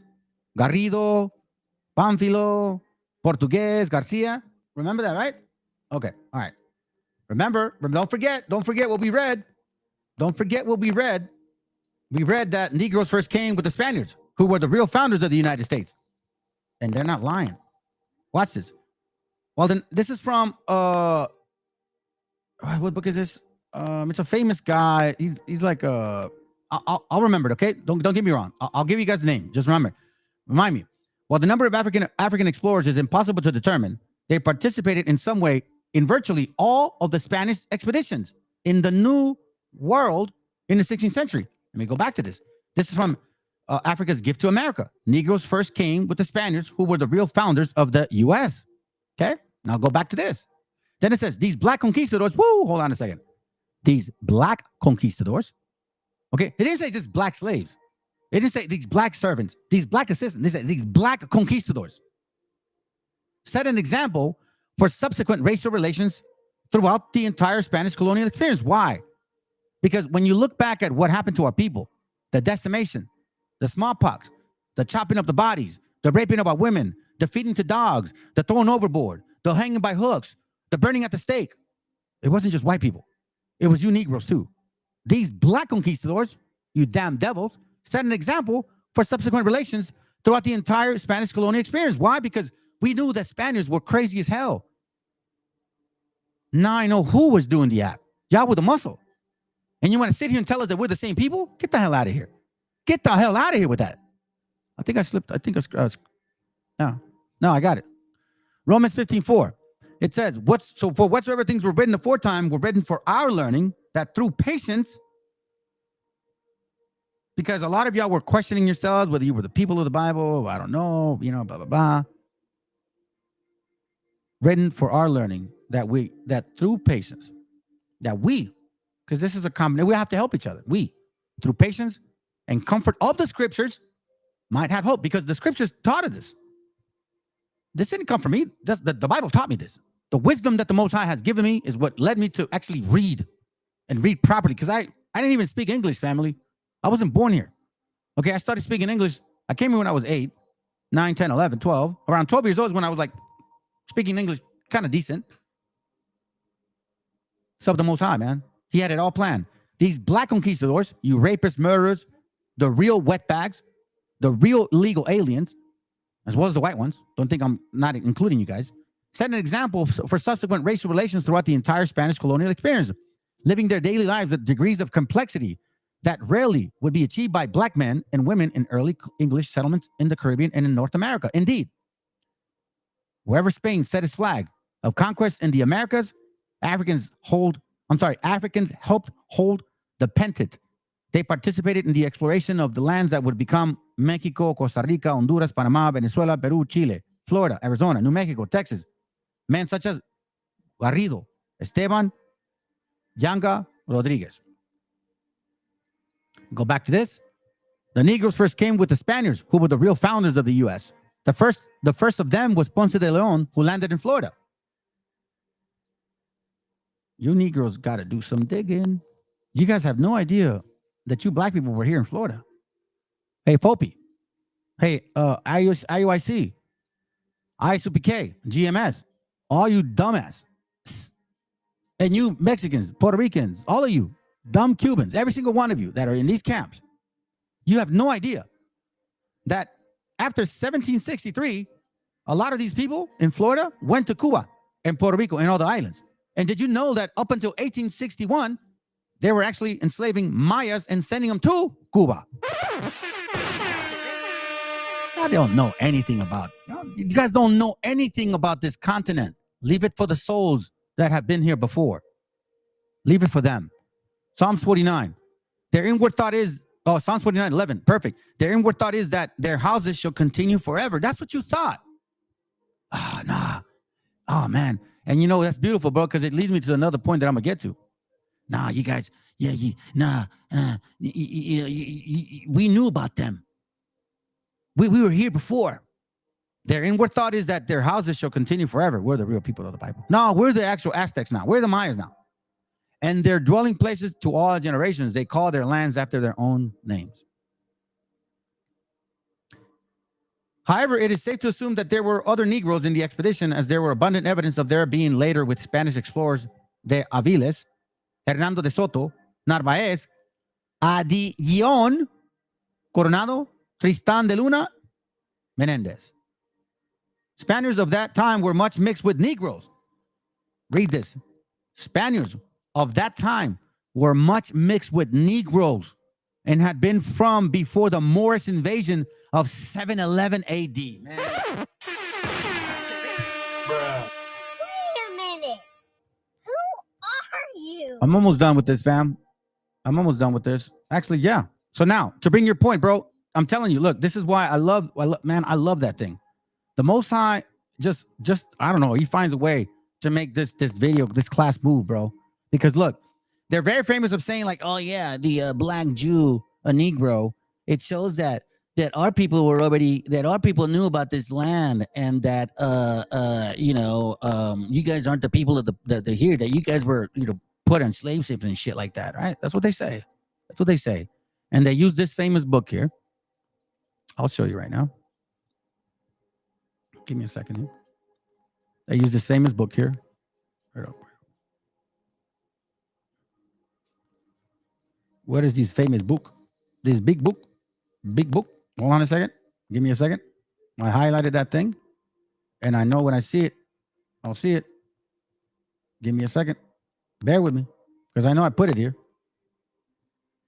I was trying to show people something. And if it ain't here, man, I hope it's here. This is the one that I should have put in there, but if I don't find it quickly, here it goes, right here. Boom. Okay. The Negro, a Jew. Okay. So watch this real quick. Did the Negroes know of America? Diodorus Siculus. So who is this Diodorus Siculus? So I'll show you who this Diodorus Siculus is, okay? Diodorus Siculus is this gentleman right here. Hold on a second. Here it goes right here. This is from the Conscience Dictionary of Ancient History, okay? Diodorus Siculus on the bottom says, Greek historian, born at Agarium in Sicily. He was in Egypt about 660 BC. His history was written after the death of Julius Caesar and ended with the Gallic War, taking 30 years in the writing, okay? That's what that guy is. So this is what they say. And listen to how wicked as hell y'all are. Whoever is telling you guys these things, y'all are wicked as hell. Okay? So let me read it, and then I'm going to read Psalms 49. Diodorus Siculus tells us that the Phoenicians in early times sailed beyond Hercules Pillars along the African coast, and there, meeting with storms and tempests, were carried to the remotest part of the ocean. And after many days came to a vast island a great distance of Libya, and lying very far west. The Phoenicians informed the Carthaginians of this place. The Carthaginians prohibited other nations from settling in it, they reserving it for themselves as a place of retirement if they should ever be driven from their native soil. So now, when you read this, meaning what? Their inward thoughts is that their houses should continue forever and that their dwelling places of all to all generations. They call their lands after their own names. This is Psalms 49. But what does Psalms 83 say? You know what it says. Here's why it says that. So they say this, right? But if you go to the actual link about what he wrote, this is him. Diodorus Siculus, library. Okay? So you Canaanites, y'all mess with the wrong people, man. Especially now. If the Most High woke me up and puts his name on Joshua, guess what? You guys said him again. You guys are dealing with him again. Now I'm trying to look for Caleb, bro. Caleb, wake the hell up, man. Come on, hurry up. Because these other damn tribes are too scared. Watch this real quick. We're going to go to 0.523, I believe, is where they say this, right? 0.519. Is it 0.519? Okay. So here it talks about, let's see. Right here. Okay. What they share is this here. Right here. This is what they share. 5.20.3. I'll read it. The Phoenicians then, while exploring the coast outside of the pillars for the reason we have stated, and while sailing along the shores of Libya, were driven by strong winds at a great distance into the ocean. And after being stormed, tossed for many days, they were carried ashore on the islands we mentioned above. And when they had observed its facility and nature, they caused it to be known to all men. Consequently, the Tyrrhenians, or the Phoenicians, at the time when they were masters of the sea, purposed to dispatch a colony to it. But the Carthaginians prevented their doing so, partly out of concerns lest many inhabitants of Carthage should remove there because of the excellence of the islands, and partly in order to have ready in it a place in which to seek refuge against an incalculable turn of fortune, in case some total disaster should take over. The same thing, right? This is why Psalms 49 says this. Their inward thought is that their houses should continue forever. Let's just show this part. But they don't tell us this part. Let's read right here. Here. It says, but now, as we have discussed what relates to the islands which lie within the pillars of Hercules, we shall give an account of those which are in the ocean. For there lies out in the deep of Libya an island of considerable size, and situated as is in the ocean, it is distant from Libya, a voyage of a number of days to the west. Its land is fruitful, much of it being mountainous, and not little being of level plains, meaning Mexico. Not little of level plains. I'm trying to catch where I'm at. And not a little being of level plains of surpassing beauty. Through it flows navigable rivers, Tenochtitlan, which are used for irrigation. And the islands contain many parks planted with trees of every variety, and gardens in great multitudes, which are traversed by streams of sweet water. Chalupas. On it are villas, private villas of costly construction. And throughout the gardens, banqueting houses have been constructed on a setting of flowers. Tenochtitlan. And in them, the inhabitants, whoa, wait a minute, hold on a second. The inhabitants pass their time during the summer, since the land supplies in abundance everything which contributes to enjoyment of luxury. But I thought you said that nobody was there. Again, Psalms 49:11. Their inward thought is that their houses shall continue forever, and their dwelling places to all generations. They call their lands after their own names. Here's why, family. I said the fall of Granada has everything to do with our history. The fall of Granada has everything to do with our history. Because if you really think about this, right? Think about this for a moment, family. Let's just kind of deal with me here a second. We know that historically, these other nations, we saw the example, Conscience Dictionary of Ancient History, okay? We saw a link about these great philosophers written about civilizations, centuries. We know of Asian civilization, Arab, African, European, right? So if you were the type to calculate and you studied like animals and you took down herbs and you jotted everything down, but yet you did everything possible to destroy our history. Why? If we were just savages, if that's all we knew was just bestiality, I guess. Why? That's the question that I'm starting to find. I'm trying to wonder, like, why would you destroy all of this? I'm going to show you guys why. I'm going to show you guys why.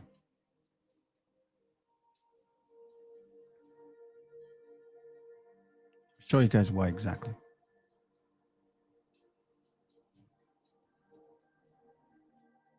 We start with this. Because I always wondered, man. We learn about Granada. We're going to learn about us.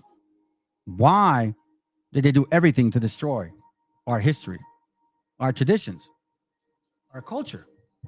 Right? So let's start with this, fam. This is from the 10 Tribes of Israel, historically identified with Aborigines of the Western Hemisphere.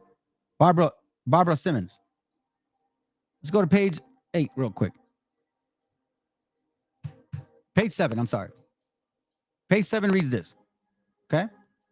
You guys kept jotted everything down. But yet our history, you destroyed. And you did everything possible to get rid of it. Just like the scripture said. Psalms 83.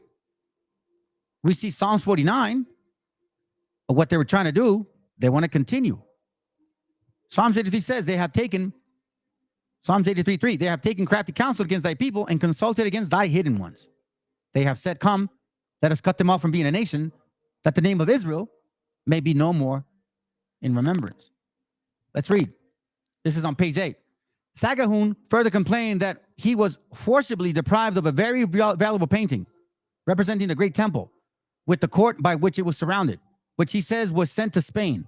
It is very evident that everything in Mexico, calculated to draw attention to the ancient history of the country, more specifically if connected with religious recollections, was carefully removed from notice immediately after the conquest. Pieces of sculptures were mutilated and buried. Paintings were burned. Temples and edifices, which from their size it was impossible to destroy, were suffered to fall into oblivion. And that magnificent monuments of ancient art, such as the temples of Palenque and the places of Milan, were passed unnoticed by Spanish authors. Sagahoon, when engaged in the compilation of a history after it had been taken away from him and again restored, meaning they gave it back to him. Hold on, let me a second. Sorry about that, fam. Meaning they gave it back to him. Received 3 cautions. First, write nothing to prove that the Hebrews had colonized the New World. Secondly, to be guarded in what he said of the devils having imitated God and taken to himself a chosen people in the New World and counterfeiting the rites and ceremonies of the Jews. And thirdly, pay attention to this, family. Not to advance the hypothesis that Christianity had ever been proclaimed to the Indians or to treat too largely on the history of Quetzalcoatl. Why? Why destroy our history? Why? If we're just heathens. We're just heathens. Record it. This is what we found. Look, these are buildings. Because you did it to everybody. You jotted down every single history. Black and white people, Europeans. You jotted down every single history. But our history, now you want to say that that we're not even the people. And you don't see no pushback for no white folks from government saying, hey, listen, you black folks, you need to stop saying that because that's not true. No, they just say nothing. Masonry at its finest work. But I'm not done. I'm not done. Au contraire, mon frère. What's up, Nate the Snake? Whenever you want it, bro. I know you're old school cop. Whenever you want it. We're about to say, well, you got to be about 10, 13 years, man. I'll give you a break. You lost some weight. You can handle it. You can go to 180, man. I'll go down to 175. Yo, that's beautiful. Check it. First Maccabees 3:48, and laid open the books of the law wherein the heathens had sought to paint the likeness of their image. Remember, the book of the law was scrolls. I'm sorry. They weren't books. The scrolls never had pictures. So when they opened the scrolls, they put their image on these scrolls. And who are we seeing? And what do black people say? That white people put their image on top of their image. The scrolls never should have had images. Gave yourself up. But hey, what do I know, right? Second paragraph, it says, at this distance of time, when the state of the world is so different from what, I'm sorry. Give me a second. Am I reading the right page? Give me a second, fam. Because I have them here recorded. Yeah, at a distance of some time, when the state of the world is so different from what it was in the 16th century, it may not be readily conceived how easy it was for the Council of the Indies, to the power rested in it, of pertaining or prohibiting the general circulation of all writings relative to America, to keep the rest of Europe in a state of darkness respecting the history of the new continent. For 3 centuries, those who successfully composed that council exercised their functions as censors with greatest diligence. Man, I ain't gonna lie to you, family. I showed you guys the book that about the Lutheran guy. They were saying, like, for since the Spaniards came, we weren't allowed to have a Bible. No printing of it whatsoever. And Europeans were not allowed to know anything about us, and no writer could write about us or anything to do with religion or anything to do with Hebrewism or anything about Quetzalcoatl. So I'm going to say something. I didn't want to put too much weight on it. But what would be so strange for the Meshiacha to come here? He created the world. Remember Matthew 15:24? I know you guys think like, oh, that's all Israel. No, it's not. No, it's not all Israel. It's not the northern kingdom. It's not the southern kingdom. Matthew 15:24. But he answered and said, I am not sent but unto the lost sheep of the house of Israel. Judites weren't lost. Yeah, we're just proud. Not lost. That was the Catholic Church because the soldiers just wanted to the spoils. Yep. A lot of that. To keep the rest of Europe in a state of darkness respecting the history of the new continent. Why? You jotted down everything. What is so fearful about our history? If powerful patronage or inadvertence on their part suffered in the first instance of any obnoxious work to appear to print it, it was sure soon to be recalled. Thus, the history of the Indies by Gomorrah, dedicated to Charles V, and the Conquest of Mexico by the same author, dedicated to Don Martin Cortez, son of the celebrated conqueror, became prohibited books soon after their publication. But there were other works against which a silent war was waged in Spain. We shall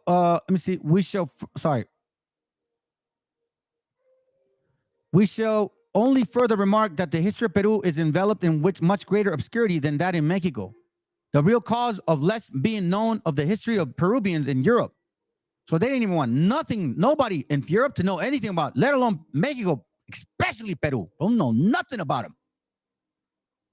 Notwithstanding, Garcilaso de Vega, himself of the race of the Incas, wrote in the latter of the end of the 16th century of Peru. This is a so-called cacique. He wasn't our people. Okay? He had kids with one of our women, and then they called themselves caciques. That's what they did. It says it's probably that Peru was discovered many years after the discovery of the conquest of Mexico, and Europe was not to be surprised a second time by a sudden appearance of fresh ocean decades of mythological paintings. As part of the paintings collected by Boturini was sent to Europe in Spanish vessels, which was taken by an English privateer. It was never known whether these paintings reached England or whether they were thrown into the sea as of no value. The greater part of the mess of Boturini, those which were confiscated in New Spain, were torn, pillaged, dispersed by persons who were ignorant of the value of these objects. They weren't ignorant. They knew exactly what they were doing. What exists at the present of the Palace of Viceroy composed only 3 packets, each 7 hands square by 5 in height. They remain in one of the damp apartments of the ground floor of the archives of the government, which the Viceroy Count Revillagagedo removed because of the humidity, moldering the papyrus with alarming rapidity. We feel a sentiment of indignation on seeing the extreme negligence with which these valuable remains were abandoned, which had cost much care and labor, and the unfortunate Boturini, fired with the enthusiasm which is peculiar to enterprising men, calls in a historical essay the only property which he possessed in the Indies, and which he would not change against all the gold and silver of the New World. The Library of the University of Mexico is no longer in possession of any of the original hieroglyphics. The richest and finest collections of this capital is that of Jose Antonio Ricardo. Why? Why get rid of why? I mean, it just makes no sense. Why? I think this is page 50, and then I'm gonna switch. No, this is not page 50. The names and titles of the Creator. I'll just read it here. The character of the Holy One in Israel, being a manifold unity of moral glory, the distinctive manifestation of which originated those names and titles which serves to express his power. It may be useful as an object of intellectual contemplation, as well as an illustrative of that portion of the subject under new review, to trace to their Hebrew sources those surprising analogies which are demonstrative of the origin of the Peruvians and Mexican theology. Tenochtitlan Tenochtitlan, Lord of our bodies or life, was he who resided in the garden of Tenochtitlan. Ometecuhtli, Most High, is another title. He is represented, crowned as the supreme, and is the father of Quetzalcoatl. Why hide this? Why destroy everything about who we are if we're heathens? Why not keep our records, man? Let me see this real quick. Let me show you something now. I'm going to tell you what they did. I'm going to tell you why. I'll go through it real quick. Let's go to page 89. Y'all see what I'm talking about. Page 89. Come on. Page 89. Too much. Page 89, okay? This is what they were trying to hide, fam. In everything related, religious observance, in everything relating to the treatment of the Mexican children, even in the mode of their punishment, even of the mode of punishing them, the Mexicans resemble the Jews. Torquemada also observed that festival took place of the naming of the infant, and afterwards on this being weaned, omitting further mention of the baptismal ceremonies and use of circumcision, both which may be presumed on the authority of very ancient writers were in use among the Mexicans. In nothing did the civil policy of the Mexicans more closely resemble that of the Hebrews, that in their dedicating their children to the temple, and afterwards sending them to be instructed by the masters of superior rabbi in the doctrine of their religion and moral and ceremonial law. Hey, brother, Al, you know that conversation I had with you, bro. That's why I'm telling you, man, that if you have fruitful children, is the best feeling ever. Says this is why what these camps are teaching y'all is BS, bro. They're quick to leave their women. They're quick to leave their children. First Maccabees 2:10. What nation had not had a part in her kingdom and gotten of her spoils? Pfft. No joke, bro. The largest heist, holocaust, and robbery against our people. There are over 2,000 codices and amoxicles where truth can be revived. Just got to weed out all the foreign garbage. Yeah. And you know, I appreciate the Most High because he's helping me weed out all the foreign garbage. I'm seeing things clearly. Now let's go to page 94. Why did they get rid of this? Maybe because of this? The offerings of the Mexicans consisted like of the Jews in the lives of animals or blood, incense, in the first fruits, which like the Jews, they presented 3 times a year. Oh, 3 times. Oh, that's beautiful family. Man, I'm telling you, man. Y'all the people of the Bible, man. Stop trying to say you're not. Stop being afraid, for God's sakes. Daniel 16. Oh, is it 16:16? Which one is it? Yeah, Daniel 16:16. 3 times a year shall all thy males appear before the Lord, thy God, in the place which he shall choose, in the feast of unleavened bread, in the feast of weeks, and in the feast of tabernacle, and they shall not appear before the Lord empty. The offerings of the Mexicans consisted like those of the Jews, the lives of animals, incense, the first fruits, which like the Jews, they presented 3 times a year, which Torquemada undertakes in the following manner to explain. It is certainly a thing calculated to create astonishment to see in their offerings of the first fruits, the 2 republics resemble each other, meaning the northern and southern kingdom. But we need not feel much surprise at it, since it was the devil who persuaded and instigated that. Remember, he was forced to write this, right?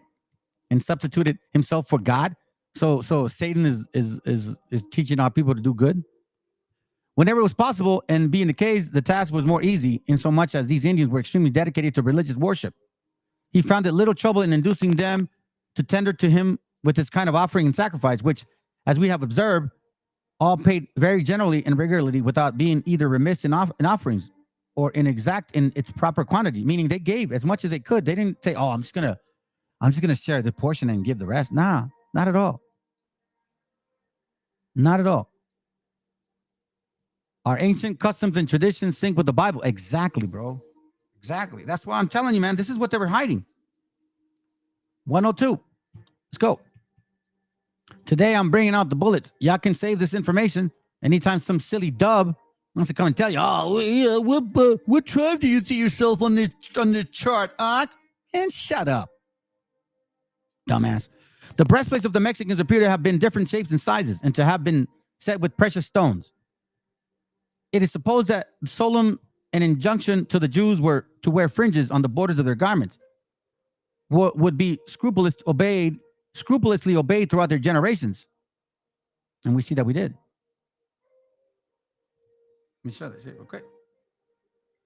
Page 104. I'm going quick, fam. It says here. The manner in which they kindled the sacred fire is not precisely known. That it was a religious rite accompanied with certain ceremonies cannot be doubted.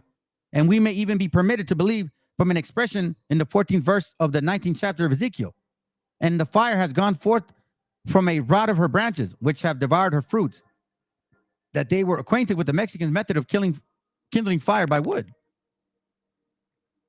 Many passages of scripture led us to imagine that the ground plan of the great temple of the Mexican resembled that of Jerusalem. Woo! Hold on a second.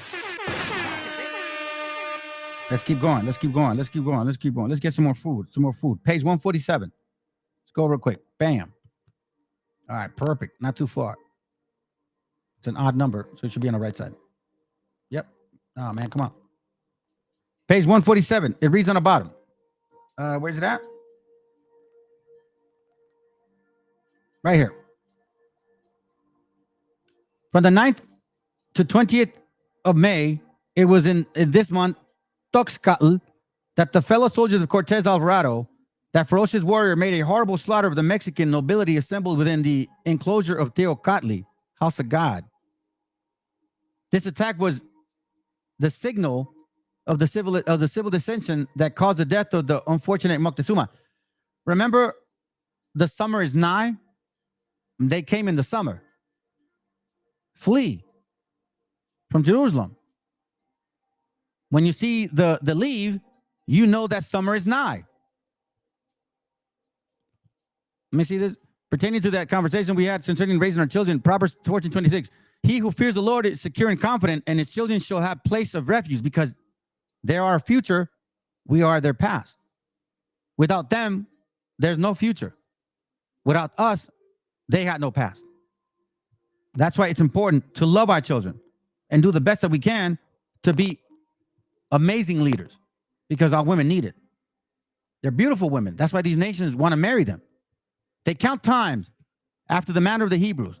They divide the year in spring, summer, autumn, and winter. We went over the new moon the other day. 4 periods. 1 new moon for 4 Sabbaths. 13 weeks in every season. 4 seasons. The sun tells us when it's winter, autumn, and the moon tells us what month we're in. That's how we're supposed to calculate time. It's not worshiping. It's calculating time. We didn't have no clocks. They divide their year into spring, summer, autumn, and winter. Passover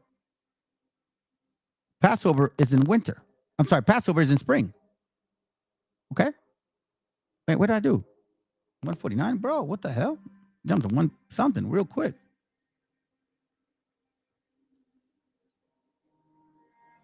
Give me a second, fam.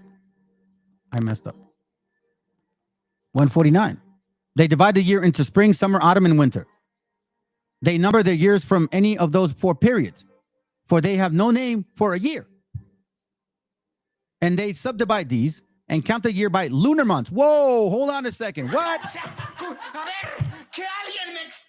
Like the Israelites.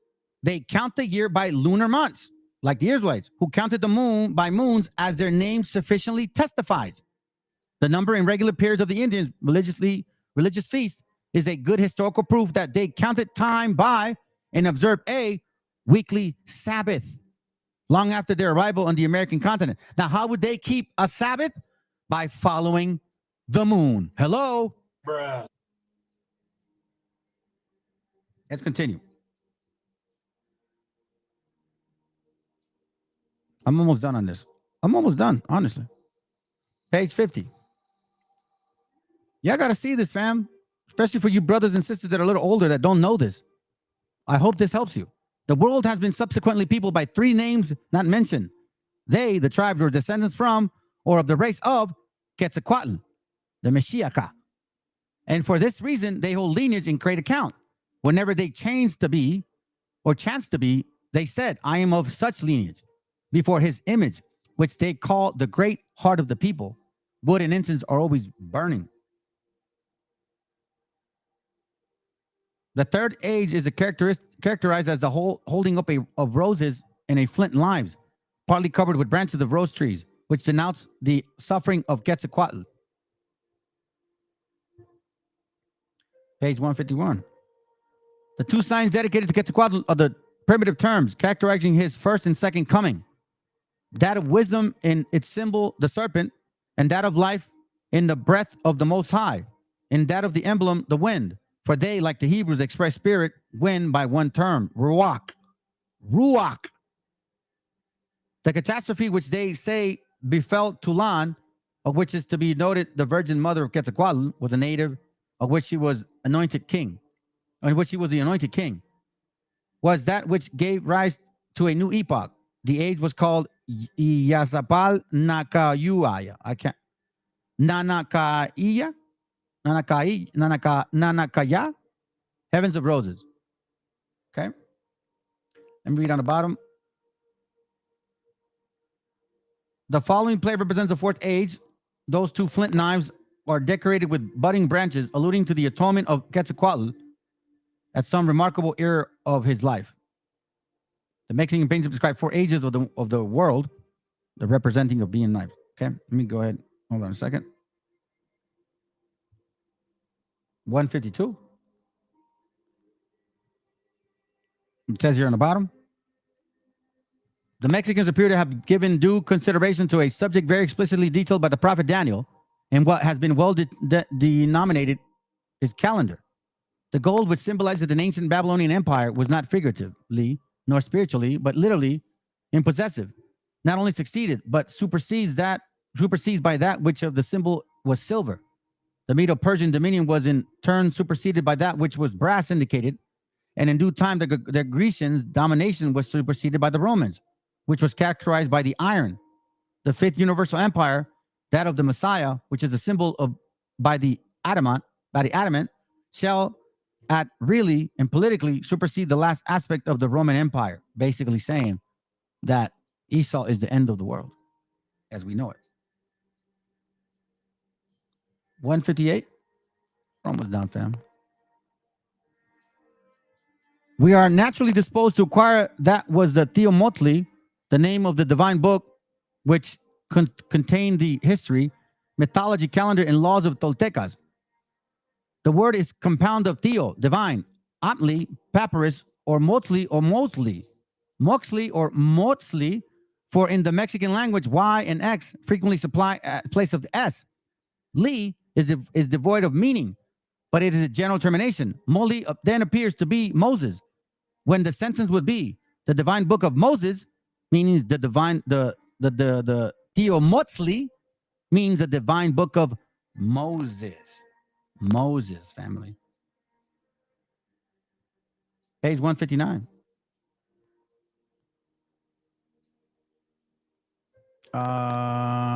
It says Garcia notices himself other Indian names which resembled Hebrew. Let me go to the bottom.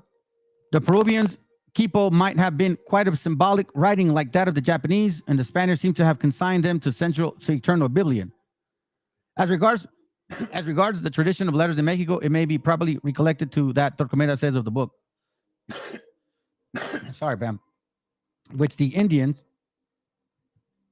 declare that they buried under the ground on the arrival of the Spaniards, between the columns of which Christ was painted crucified, and the intermediate space was filled up with alphabetical characters. Sahagún affirms in the following very singular passage that the children who were educated in the temple in Mexico, learned hymns which were written down in books and characters. They instructed them in all the verses which they were accustomed to sing, to which they gave the name of divine songs, all which were written in their books and characters. This passage from its singularity has been marked in the original, blah, blah, blah. I'm trying to hurry up because my phone's going to die too. Page 161. Bottom part. Sahagún says In the reign of Yatzcuatl, the Lord and principal persons among the Mexicans who were the priests, the government by a theocracy, buried their ancient records that they might not fall in the hands of others. This might refer to the destruction of the Teomotli, the divine book of Moses, in the reign of the above-mentioned king, from which Mexicans might have borrowed their notions or metaphors. Last page. Page 163. Sorry. Second paragraph. The Jews, who only had been in Babylon 70 years, had so corrupted the Hebrew language as to render it necessary to affix a determinate pronunciation by the introductions of vowels. It is therefore in the genius of the transatlantic dialect that we are to expect Hebraism rather than in the use of Hebrew terms. So anyways, he's just explaining how he sees certain similarities, okay? So let me see what I got. Almost done, fam. Almost done, fam. Okay. So now I'm going to show you this. Why is this important? Why am I showing this right? I'm going to show you why. Okay? Because of this. Watch this. Listen to what he says, family. Listen to what he says regarding the Meshiacha, okay? Or México. Al que busca estar directo con Dios. Esa es la respuesta. Más preguntas.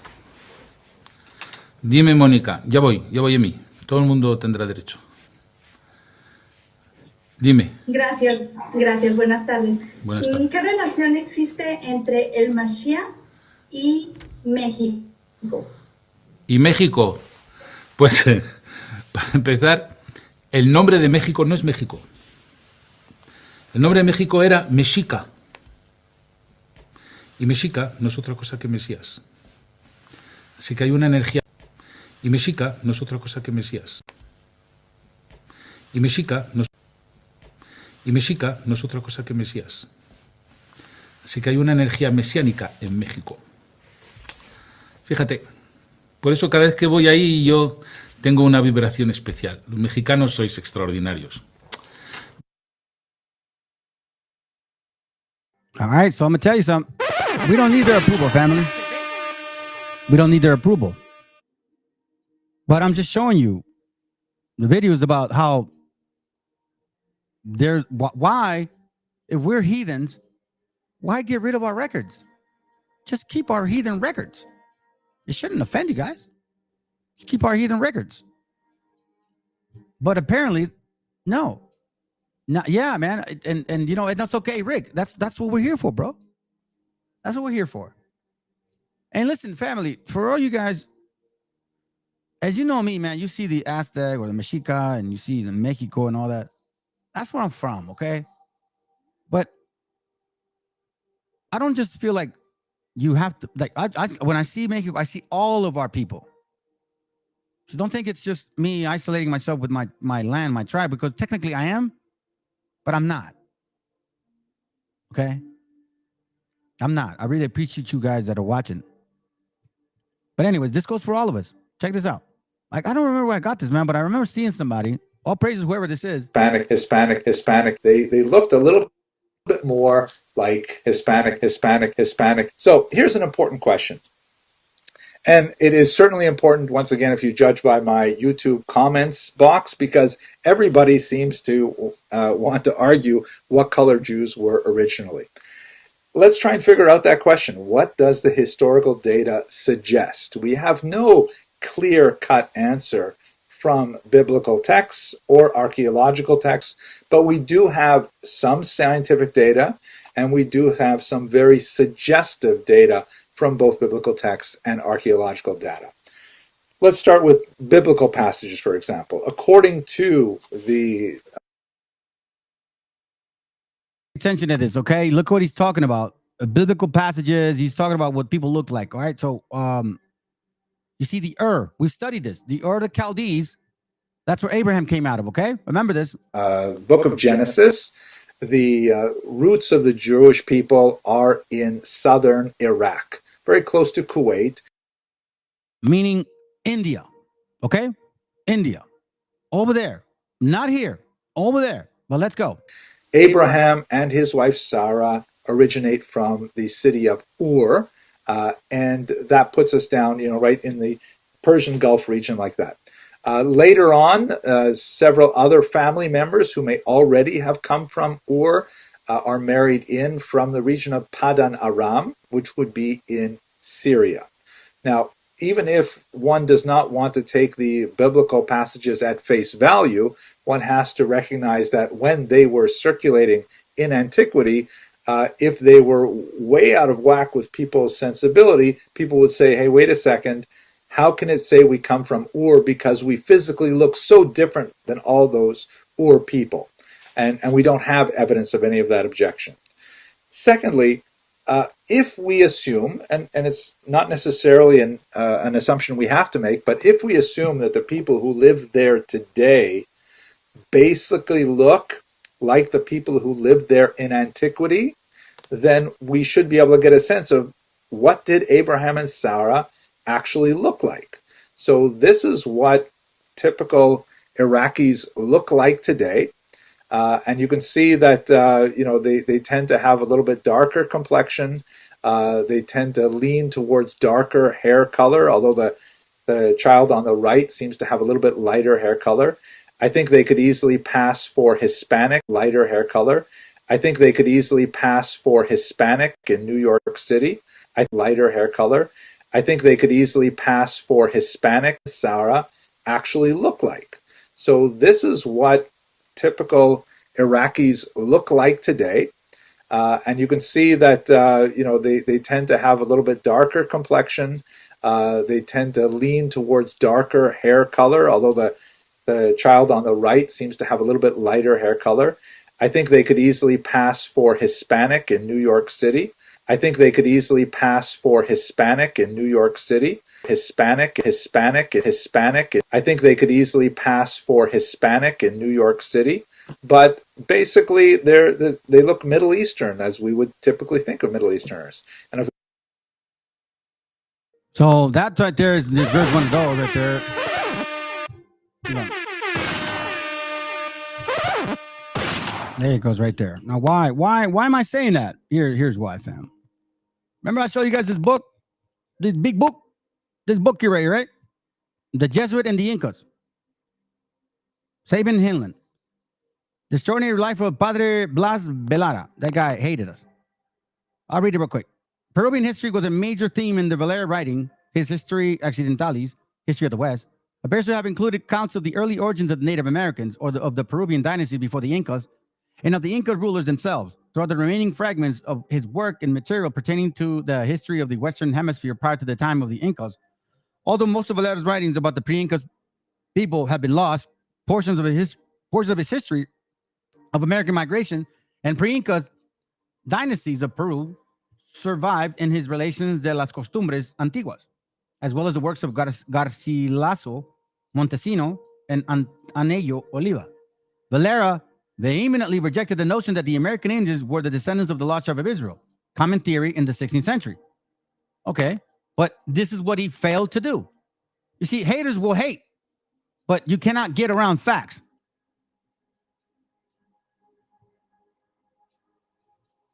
Further up the road, all will realize the old world is here in our continent. Man, I just saw a video, bro, that they found something in Utah regarding Egyptian stuff. So I'm not there yet. Two sections that remain of Valera's work on this subject appear apparently speculating that the people of the Americas, watch this, I don't want to pass this, watch this. Remember what he said this, okay? physically look so different in antiquity. If they were way out of whack with people's sensibility, people would say, hey, wait a second, how can it say we come from Ur because we physically look so different than all those Ur people? And we don't have evidence of any of that objection. Secondly, if we assume, and it's not necessarily an assumption we have to make, but if we assume that the people who live there today basically look like the people who lived there in antiquity, then we should be able to get a sense of what did Abraham and Sarah actually look like. So this is what typical... And remember, he's putting them in the Ur the Chaldees. He said Ur the Chaldees, watch. And that puts us down, right in the Persian Gulf region like that. Later on, several other family members who may already have come from Ur are married in from the region of Padan Aram, which would be in Syria. Now, even if one does not want to take the biblical passages at face value, one has to recognize that when they were circulating in antiquity, if they were way out of whack with people's sensibility, people would say, hey, wait a second, how can it say we come from Ur because we physically look so different than all those Ur people? Sarah actually look like. So this is what typical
My bad.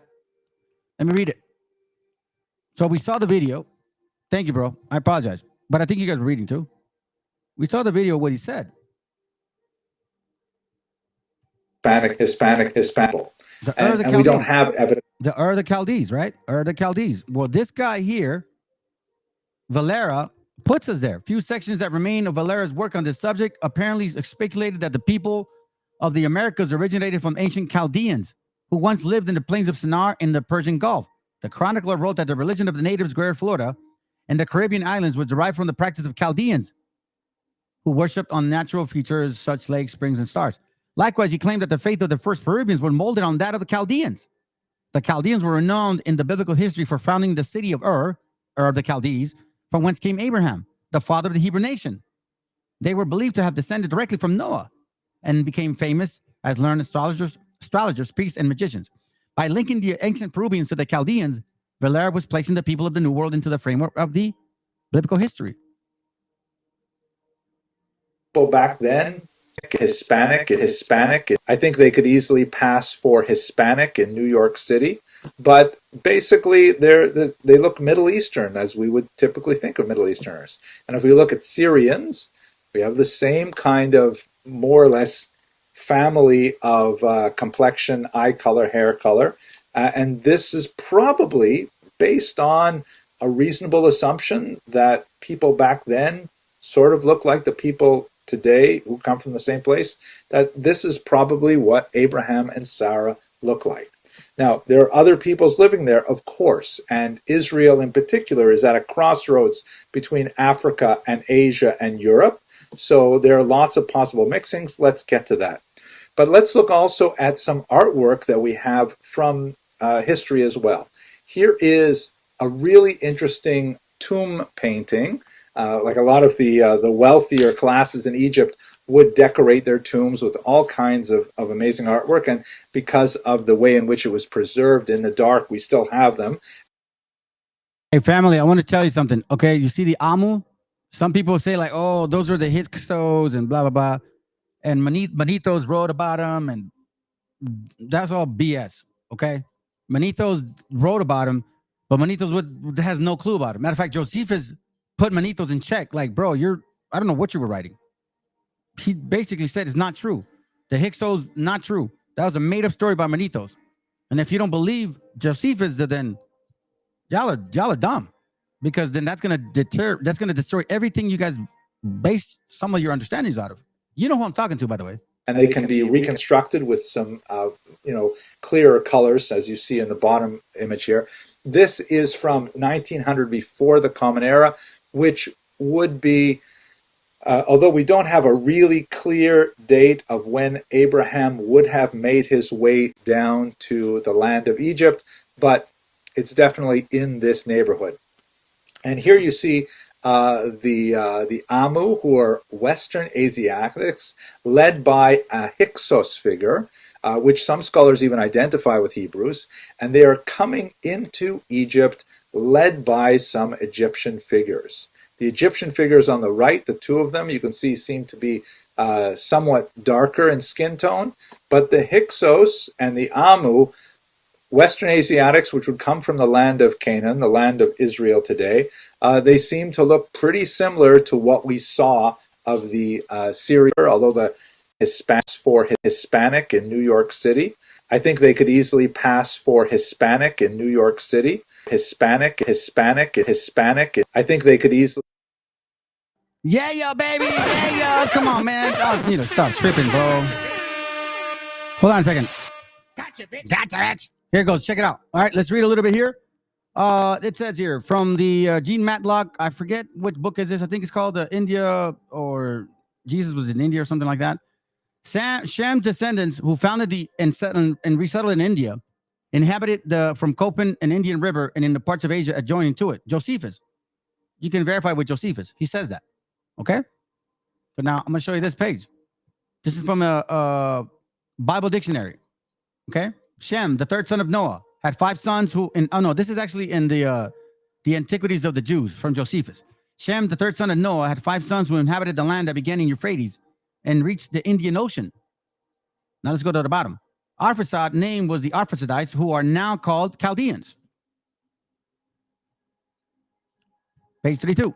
This country lies between Palestine and Cilicia. Ur found Armenia and gathered the Bactrians and the Mesa the Messenians. It is now called Karax Spasini. Salah was the son of Arphaxad, and his sons were Eber, from whom they originally called the Jews Hebrews. Eber begot Joktan, like Yucatan, and Phaleg. He was called Phaleg because he was born in the dispersion of the nations to their several countries, for Phaleg among the Hebrews signifies division. Now Joktan, one of the sons of Eber, had 3 sons: Elmadad, Salaph, Azramoth, Jerah, Adoram, Aziel, Dekla, Ibal, Abamiel, Sabius, Ophir, Eulat, and Joab. These inhabited from Copan and Indian River, and in parts of Asia adjoining to it. And this shall suffice concerning the sons of Shem. So now we're going to read this. Let's see if we're going to go back. 1, 2, 3, 4, 5, 6, 7, 8. Okay, cool. I'm going to start here, family. Okay. This is from, what book is this? The Great Migration.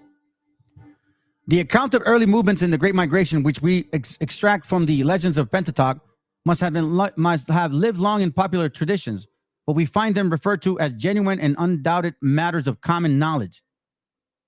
Let me go here. The sons of Israel, says the Hebrew scripts, are to go with dry feet across the sea. There is nothing said about dry land. Javid or Jehovah or Yahweh, or however you want to say, the Most High, made the sea a dry footing. The sons of Israel went across the sea on that which was dry. This and all similar expressions can only bear one reasonable meaning, that the sea can be crossed dry shod. The sea can be crossed dry shod, I guess, only when it's covered with ice. As part of the Baltic Sea, the White Sea, Hudson Bay, and Sea Hawks are still crossed during the certain months of the year by traveling hunters. The word of the Hebrew legend could not have referred to the body of water, as in the tropics, which is now called the Red Sea, nor to any of its inlets, as they have never been frozen over or any geological age or any time.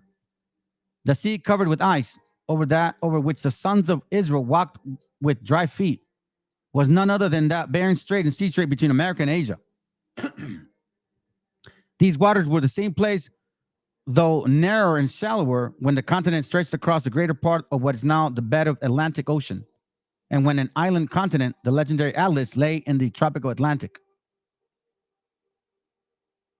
Assyrians, Babylonians, Arabs, and Phoenicians, as well as Hebrews. Oh, the tradition. Sorry. Let's see here. Etham is now, we now call Alaska. The true interpretation of the legend is that that they started from one of the cities of the sun, either in Peru or Mexico, that they crossed the dreary solitudes on the northwestern corners of North America and wilderness Etham, and is now what's called Alaska. Let me go back here. I'm trying to look for something.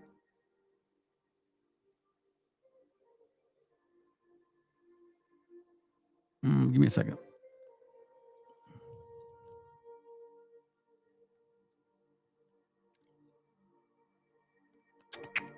Why did I put this in here?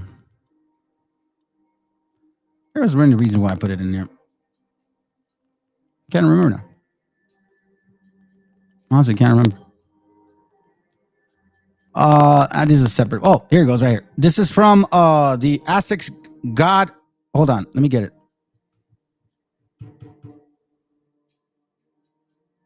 Give me a second.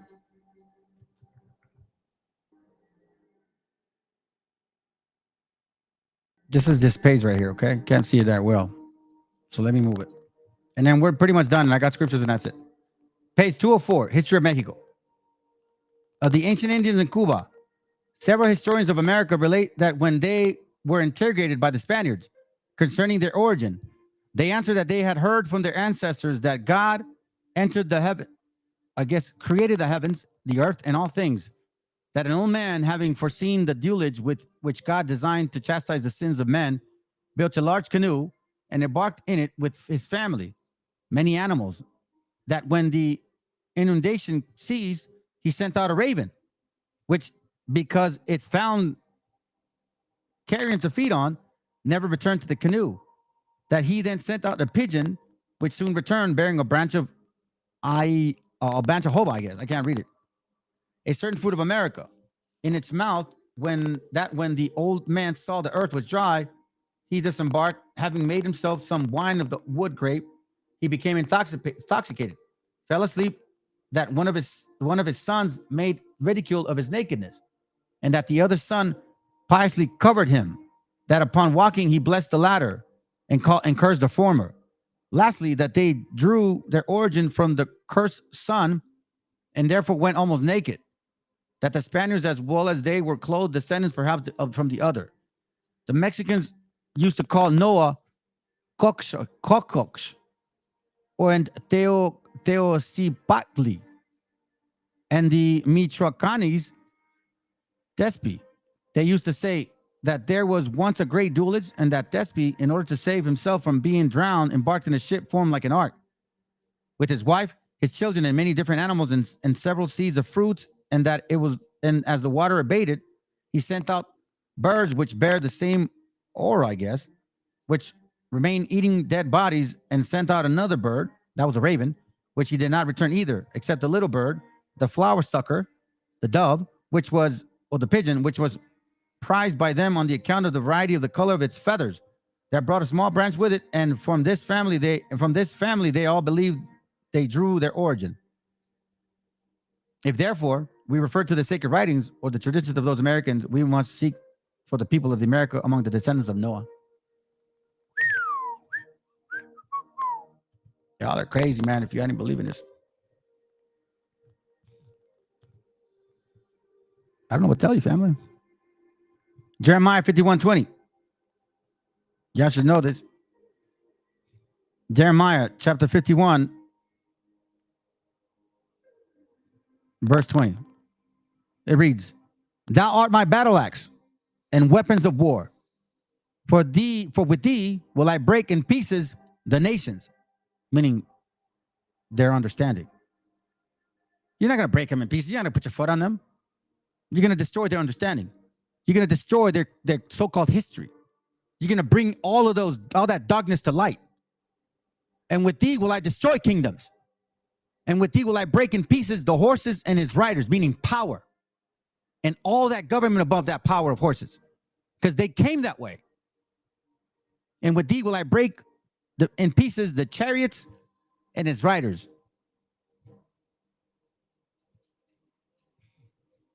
Wisdom of Solomon 5:1, fam. Then shall the righteous man stand in great boldness before the face of such as have afflicted him and made no account of his labor. I know you guys think that we ain't shit. I know you guys think we're not the people of the Bible. I get it. Fine. When they see it, they shall be troubled with terrible fear and shall be amazed at the strength of his salvation, so far beyond all that they look for. And they, repenting and groaning for anguish of the spirit, shall say within themselves, this was he whom we had sometimes in derision, a proverb of reproach. Listen, fam. This gonna get it.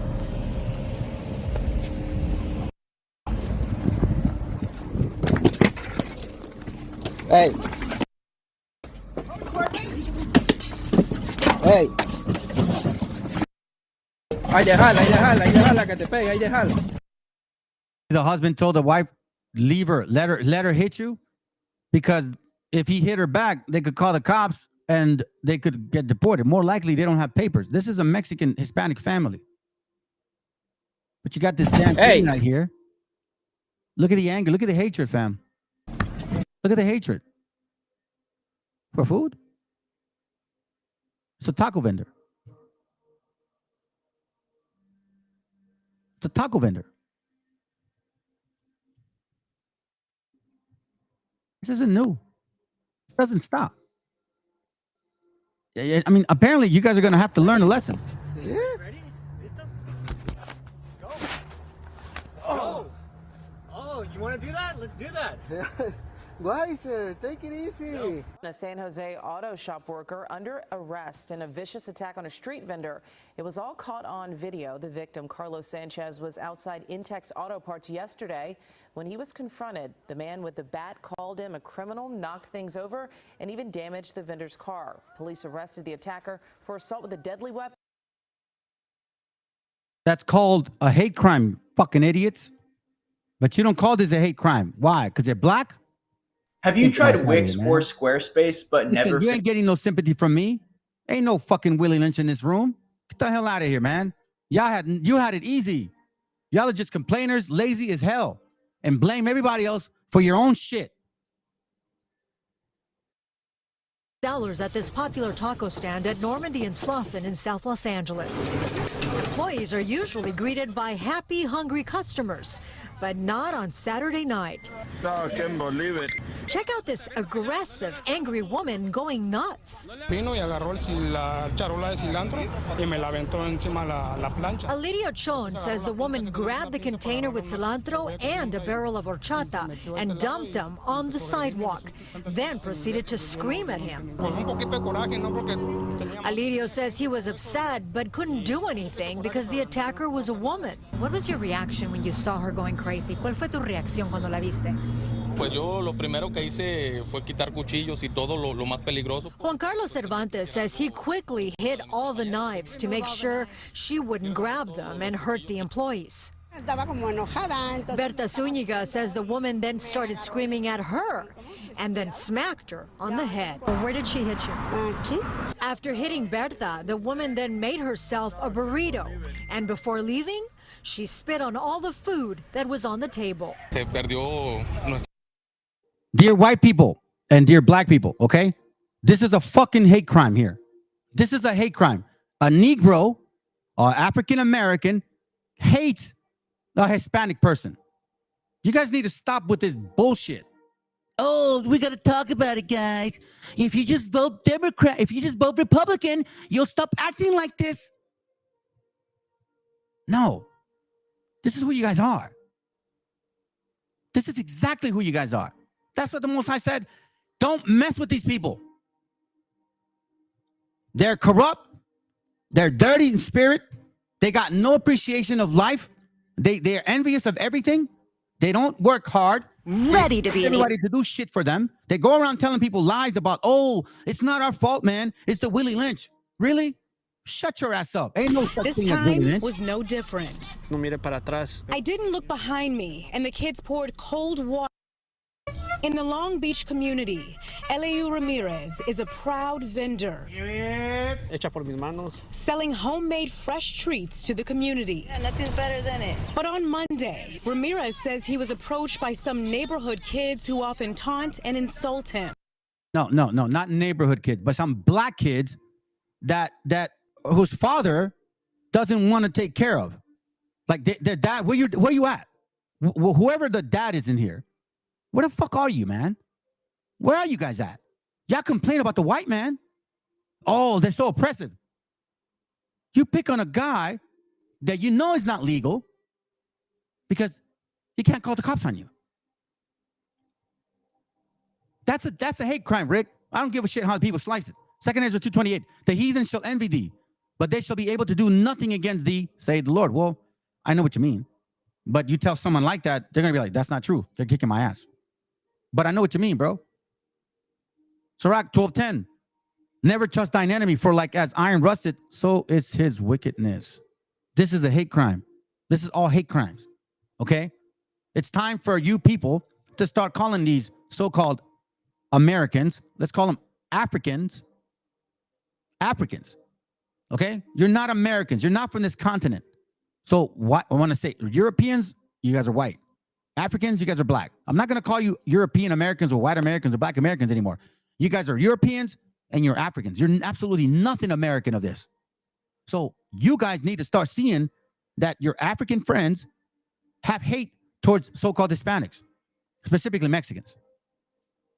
This is your great people. So you see, like, look, fam, check it. There were several people watching, and as soon as I went here, 4 of them left. You're probably Hispanics, and you probably follow the 12-type chart, and it hurts your feelings. Why? Is this a surprise to you? Oh, because the 12-type chart makes you feel good? This time was no different. No mire para atrás. I didn't look behind me, and the kids poured cold water on my back, he says. His friend, Jose, who was also a vendor, tried to help, but instead his cart got vandalized too. Agarró mi mayonesa. They grabbed my mayonnaise and threw it. All of the things on my cart got thrown, like my spoons that I bring for my job. And then one kid grabbed a mango and threw it at my head. Ramirez called police, and when police arrived, they gave Ramirez and Jose both $900 tickets for not having a license to sell. Yo le dije. You see this? Hey, Marvelous. You're really full of shit, man. You really disappointed me. And you don't even call me back. You say you're a man. You say you about the Bible. You say, I'm maravilla, bro. I'm ghetto. But then call me back. I left you 2 messages. Call me back. But you don't, because y'all don't know. Now I'm realizing that you are probably just part of the system. They're probably paying you to bring those dumb ass campers to mislead our people. Does this not matter to you? Or you're going to walk over it? Oh, no, it's because the white man did it. Then, hey, listen, the nerve of you, by the way, like, oh, I don't speak Spanish because that's a colonized language. Well, you fucking speak English, you stupid ass. What do you think that is? What do you think that is? A colonizing language. Oh, but the Spanish language, oh, that's... See, this is how stupid our people are. And the unfortunate thing is that when you're a kid, you think you've lived because you've been in the dirt, in the ghetto, and you think you lived, and you know more than people, and you don't know shit. I asked the police why they gave me a ticket when I'm the victim. He says the police told me it's to be fair to everyone. The video and police interaction made... I mean, it's because they're black. That's why. It's because they're black people.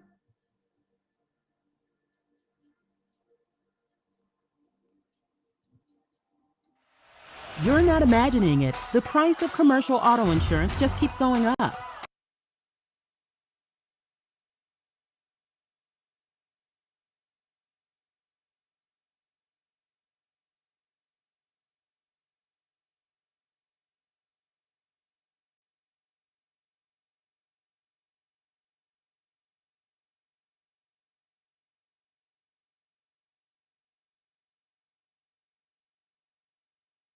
The Willie Lynch made me do it. It was the Willie Lynch. Oh, it's because white people are so bad to us.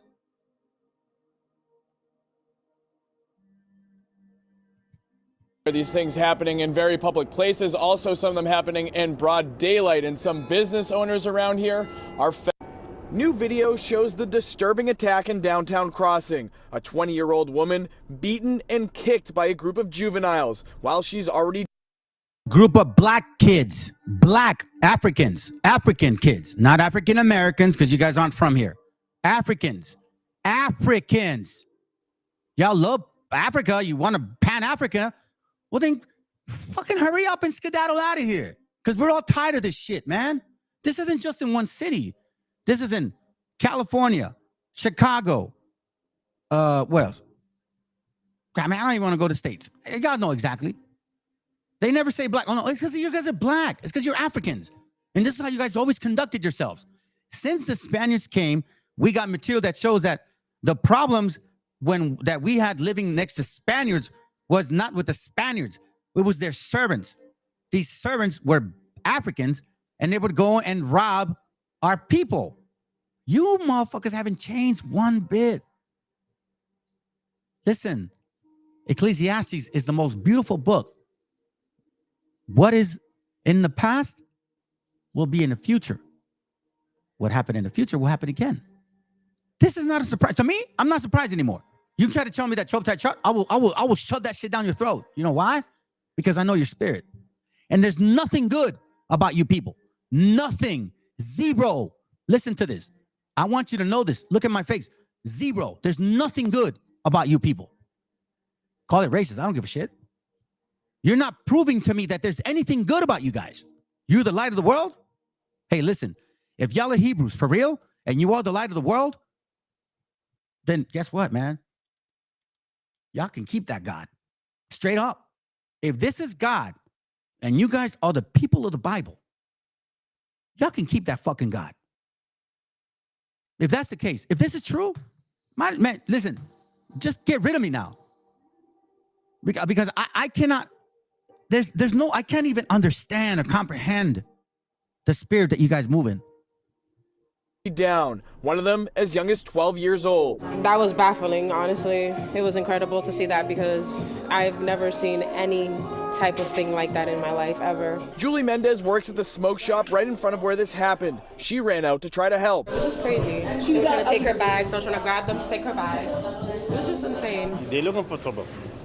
Everywhere. Several police reports show a trend of violence in the heavily trafficked area over the past month. At the Silvertone Bar, where kids broke a window, and at the Black Seed Cafe. Not kids, black kids. Black kids. Africans. It's always the same MO with them, always in gangs. It's just an African thing, man. I'm not calling you guys African Americans anymore. Y'all are Africans. Look, and these crack. Look at it. Here goes the heathen. Celebrate. You see, this is not just Negroes, man. This is you white people too. It says you crackers too. You crackers too.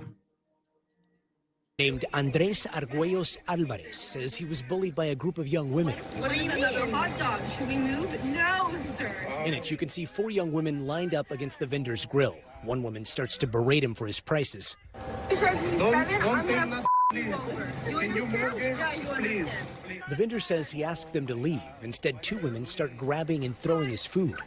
The video has now been seen more than 2 million times. The vendor telling Noticias Telemundo how it all made him feel.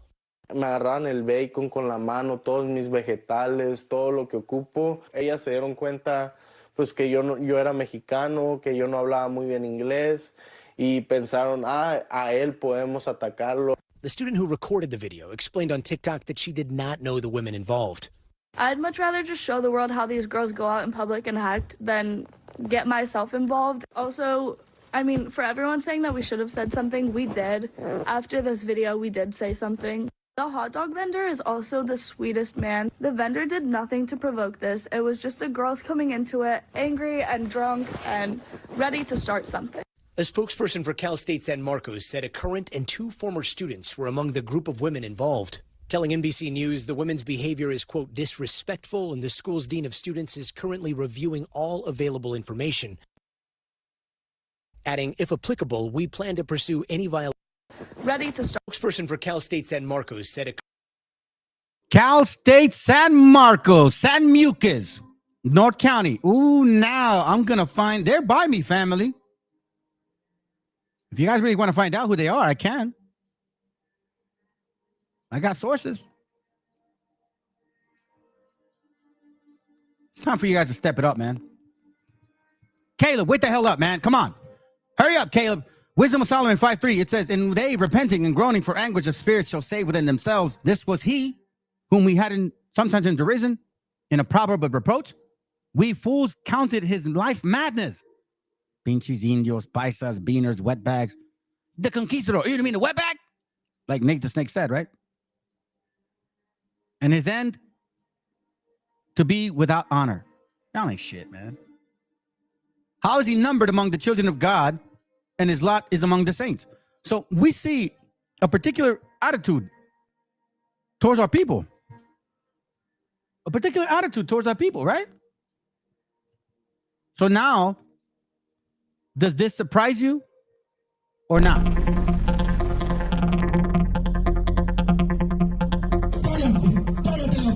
Cállate la boca, pendeja.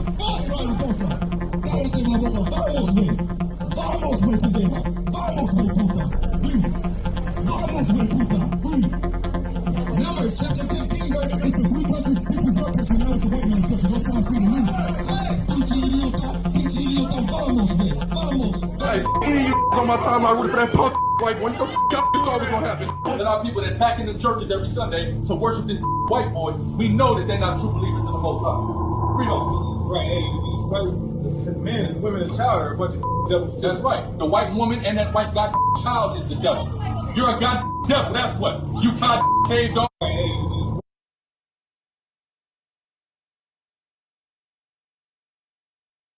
Listen, fam, I grew up in Oceanside, Pozole. And I knew people from Mesa. I knew Crip mob gangs. I knew Mid-Valley Crips. I knew Mid-Valley homies. I knew Samoan Bloods. I knew Suicidals. And I'm going to tell you something. I don't know who that kid is.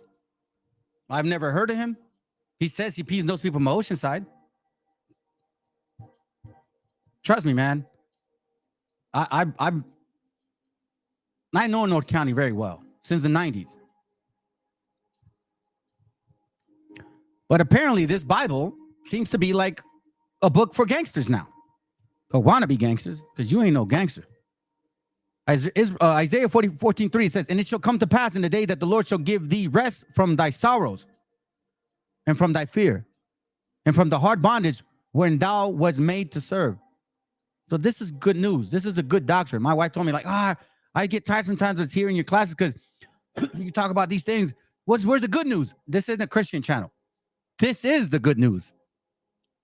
That thou shalt take up this proverb against the king of Babylon and say, how had the oppressor seized? The golden city seized. The Lord has broken the staff of the wicked and the scepter of the rulers. He who smote the people in wrath with continuous stroke. He had ruled the nations in anger. Is persecuted and none hinder it.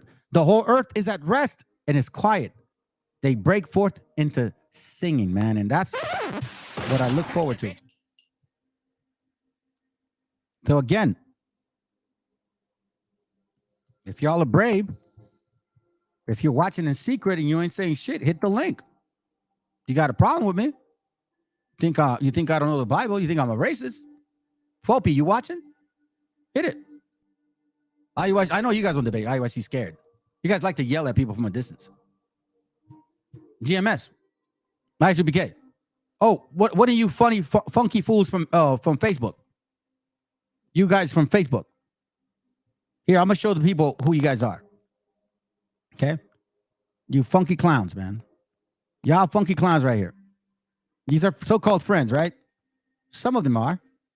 This brother, y'all need to listen. You guys need to watch some of the stuff he's saying, man. It's pretty deep. Where you at, bro?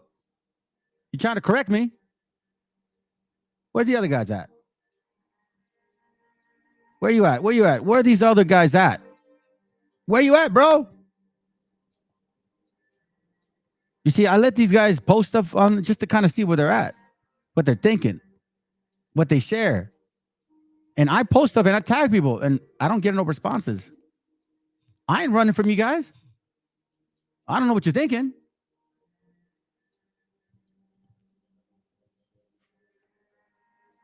So this is the beauty about things, family. Divorce rate. And I'm going to end it with this. Okay? We, as a people, us so-called Hispanics, are starting to follow this trend. Okay? The highest divorce, the states of, no, I don't want to see that because that's by states. Lowest divorce rates, divorce by years.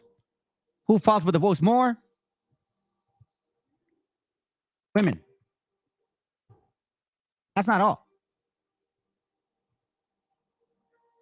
Divorce, the states of the highest divorce for women, Arkansas. Not even California's there. That's crazy. Lowest divorce rates, Puerto Rico. Y'all don't divorce that much. All praise to the Most High, man. California, look at us. Because you got Hispanics there, that's why. Illinois, you got Hispanics there. It ain't because they're black. African Americans, 33% divorces per married resident. Hispanics, what are you guys doing?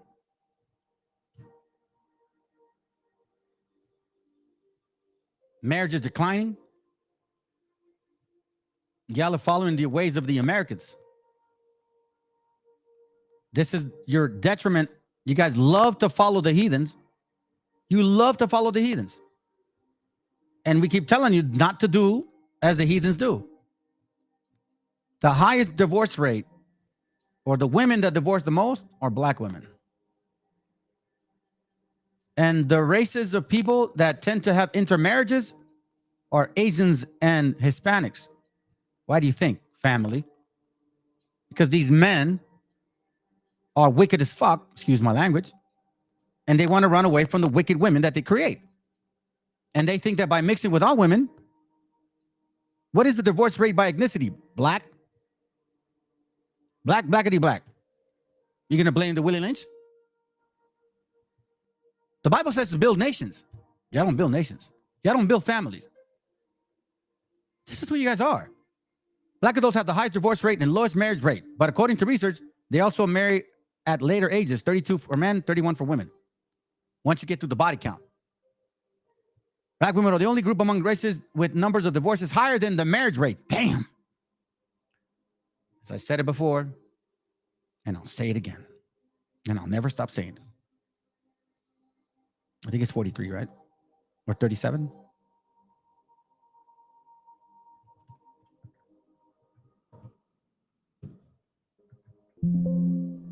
Sirach 26:23. A wicked woman is given as a portion to a wicked man. A wicked woman is given as a portion to a wicked man. It doesn't say a wicked woman is given to a wicked man. No, a wicked woman is given as a portion because he's part of her. She's part of him. But a godly woman is given to him that feared the Lord. A wicked woman is given as a portion to a wicked man. Stop lying to yourselves. And stop following with this stupid ass chart, supposedly that we're the same people, and there's absolutely nothing in common that we have with these people. Nothing. This is why, now I know why this guy put this in here. But look, there's nothing more. Whoever listens to this guy, honestly, man, tag my class. Let the guy know, because he don't want to answer me. Look at this. Look at this. Yep. And exactly. when I found that out, we be on corners like dogs, right? But look, when I found that out, that blew my mind. I was like, that's why. It gave me my answer.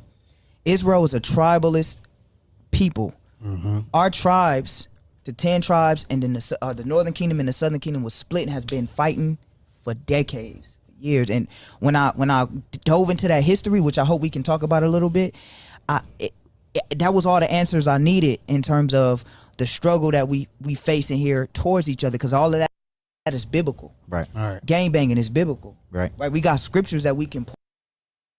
That's after the 10 tribes fell Well, the 12 tribes fell.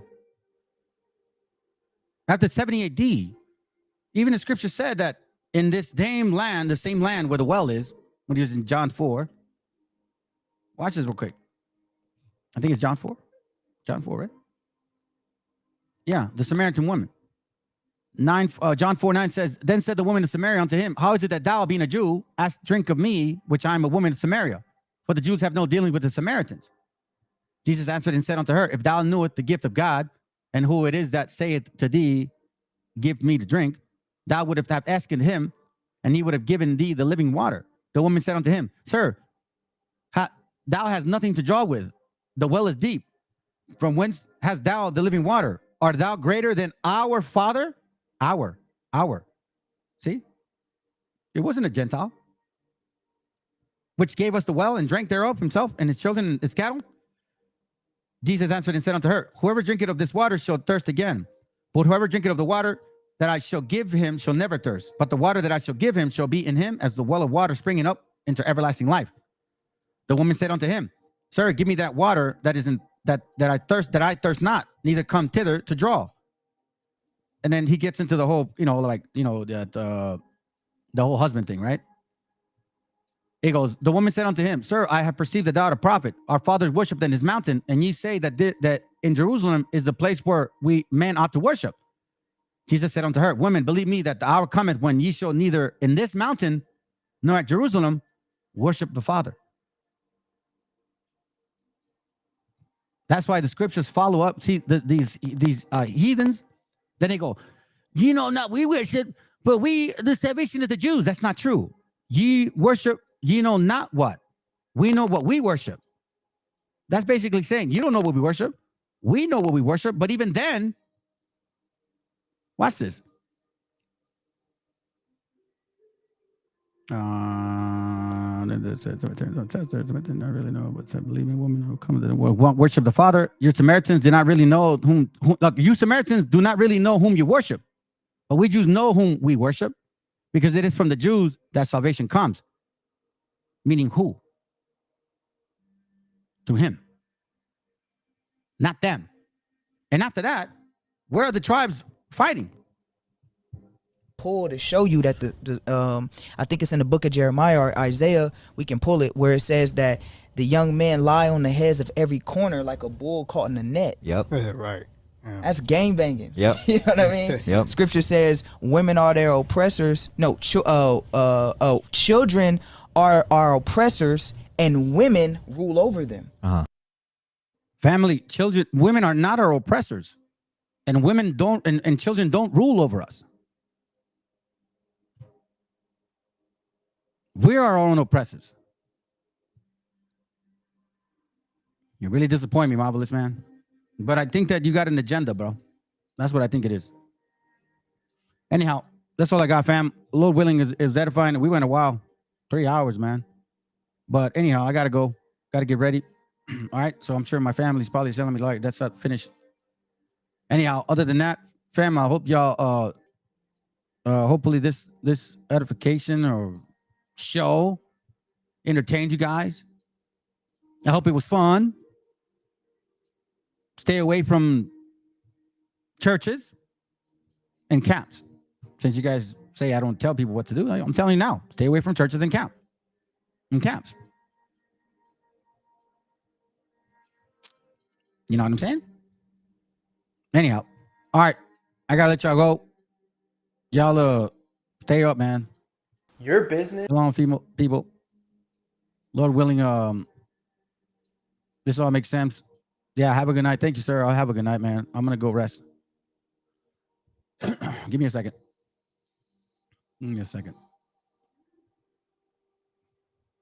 I just had it here. There it goes, right there. All right, family. Peace.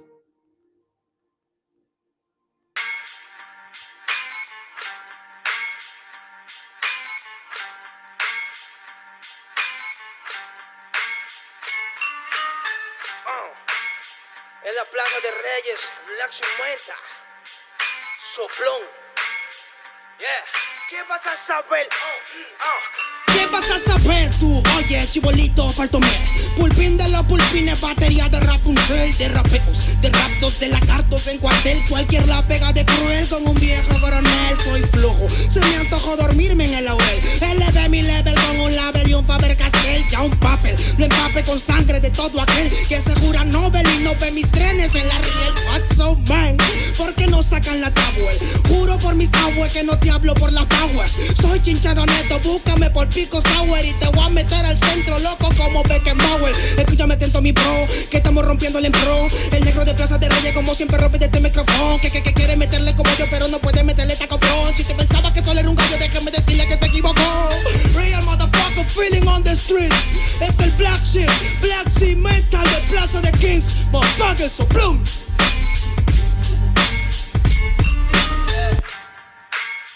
Nero Luigi, man, desempeño en la victoria para que sepa. Incas Mo, Money Gang Gang, yeah, yeah, Yo también he llorado, gente. También me han desplazado por mi rasgo afrodescendiente. Sí, un perro no habla pero siente. Cuento historias callejeras pa' barrios de delincuentes. Soy un perro que te ladra, que te muerde y que te huele, nene. Soy más que Lene, ustedes para mí son pelele. Con mi jauría todo el día en busca de los cheles. Tengo un perro en fiscalía que nos mueve los papeles y otro en la comisaría para evitar el susto. Muchas veces me han llevado por solo como luzco. Perdón, madre mía, si yo le causé un disgusto, pero en esta vía yo crecí rodeado de perros chuscos. Yo sé que me quieren ganar, yo sé que me quieren tumbar y no pasará porque soy de verdad. Está súper rafina la Dodo Style, metido en latina aprendiendo un quizá. Yo tengo el style, no mido la raza del perro, yo mido por la lealtad y yo soy leal. La calle te enseña lo que no te enseña la universidad. Saliste ese peña aquí con una seña, te tiran para atrás. La calle limeña aquí nadie la dueña, ya nada es igual. Tiene que respetar, tiene que respetar. La calle te enseña lo que no te enseña la universidad. Saliste ese peña aquí con una seña, te tiran para atrás. La calle limeña aquí nada le dueña, ya nada es igual. Tiene que respetar, si yo soy tu papá. Cinco Mob, negro. Cinco Mob, nigga. Nero Luigi, man.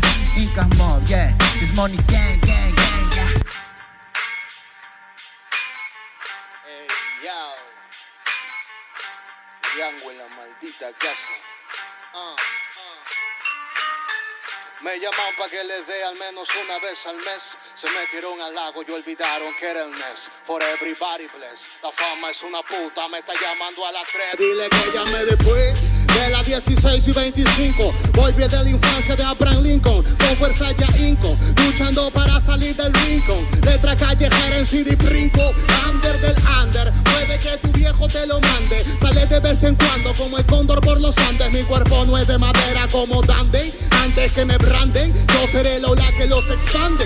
Aunque esto me brille en la madera, no sirven ni para romper el ticket de un evento afuera. Loco por la carrera, desafían la gravedad. Te espero tras la barrera y llego con la novedad. Niña, tú solo espera que ya encontré la manera. He visto bastante por querer lograrlo saltando escalones dentro de la escalera. La vida me puso al depósito, yo soy de púlpito pa' que el mundo conociéramos. De esta parte mejor interprete que ha parido esta cordillera. Sin luz afuera, que el espectáculo es dentro. La calle es mi templo, tiembla el pavimento. Cuando yo me concentro, mis disparos son temas. La calle un poema, se siente desde cuando entro. Y a toditos estos drogaditos que creen que rapean, los regreso al centro de mi balcón. Yo he visto el clown de clown en la misma gestión, pero a la malla no llega el balón. Y para esta pantalla no existe patrón. Yo ya me sé la cuestión y doy fe por cada renglón. Consciente de la operación del final de Mbappé con la edad de bufón. De Yango en la maldita casa, Plaza de Rey y papá. El Nero Luigi, Black Cimental, hip hop peruano, rasgo en la maldita base.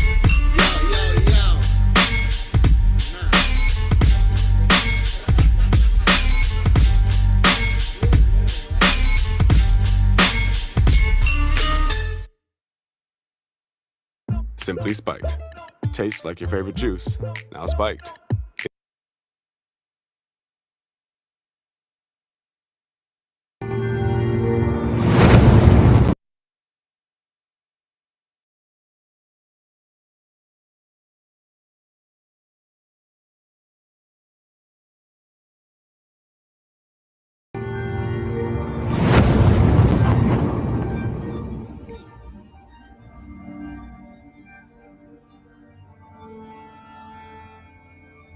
Ical, hijo, abre los ojos.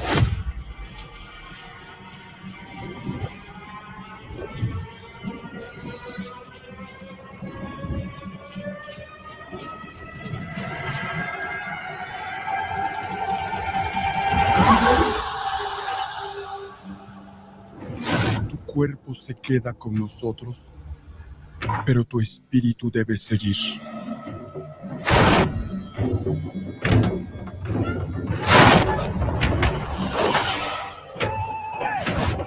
Busca la luz. Aléjate de las sombras. Deja que nuestro dolor sea tu fuerza. Desde aquí iluminamos tu camino.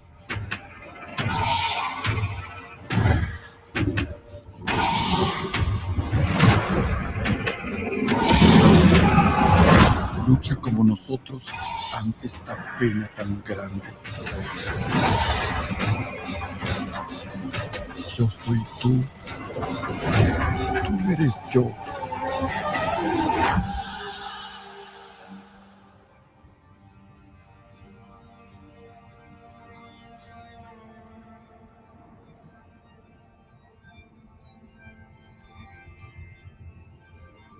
La muerte que hoy nos separa, mañana volverá a unirnos. Eres libre, hijo.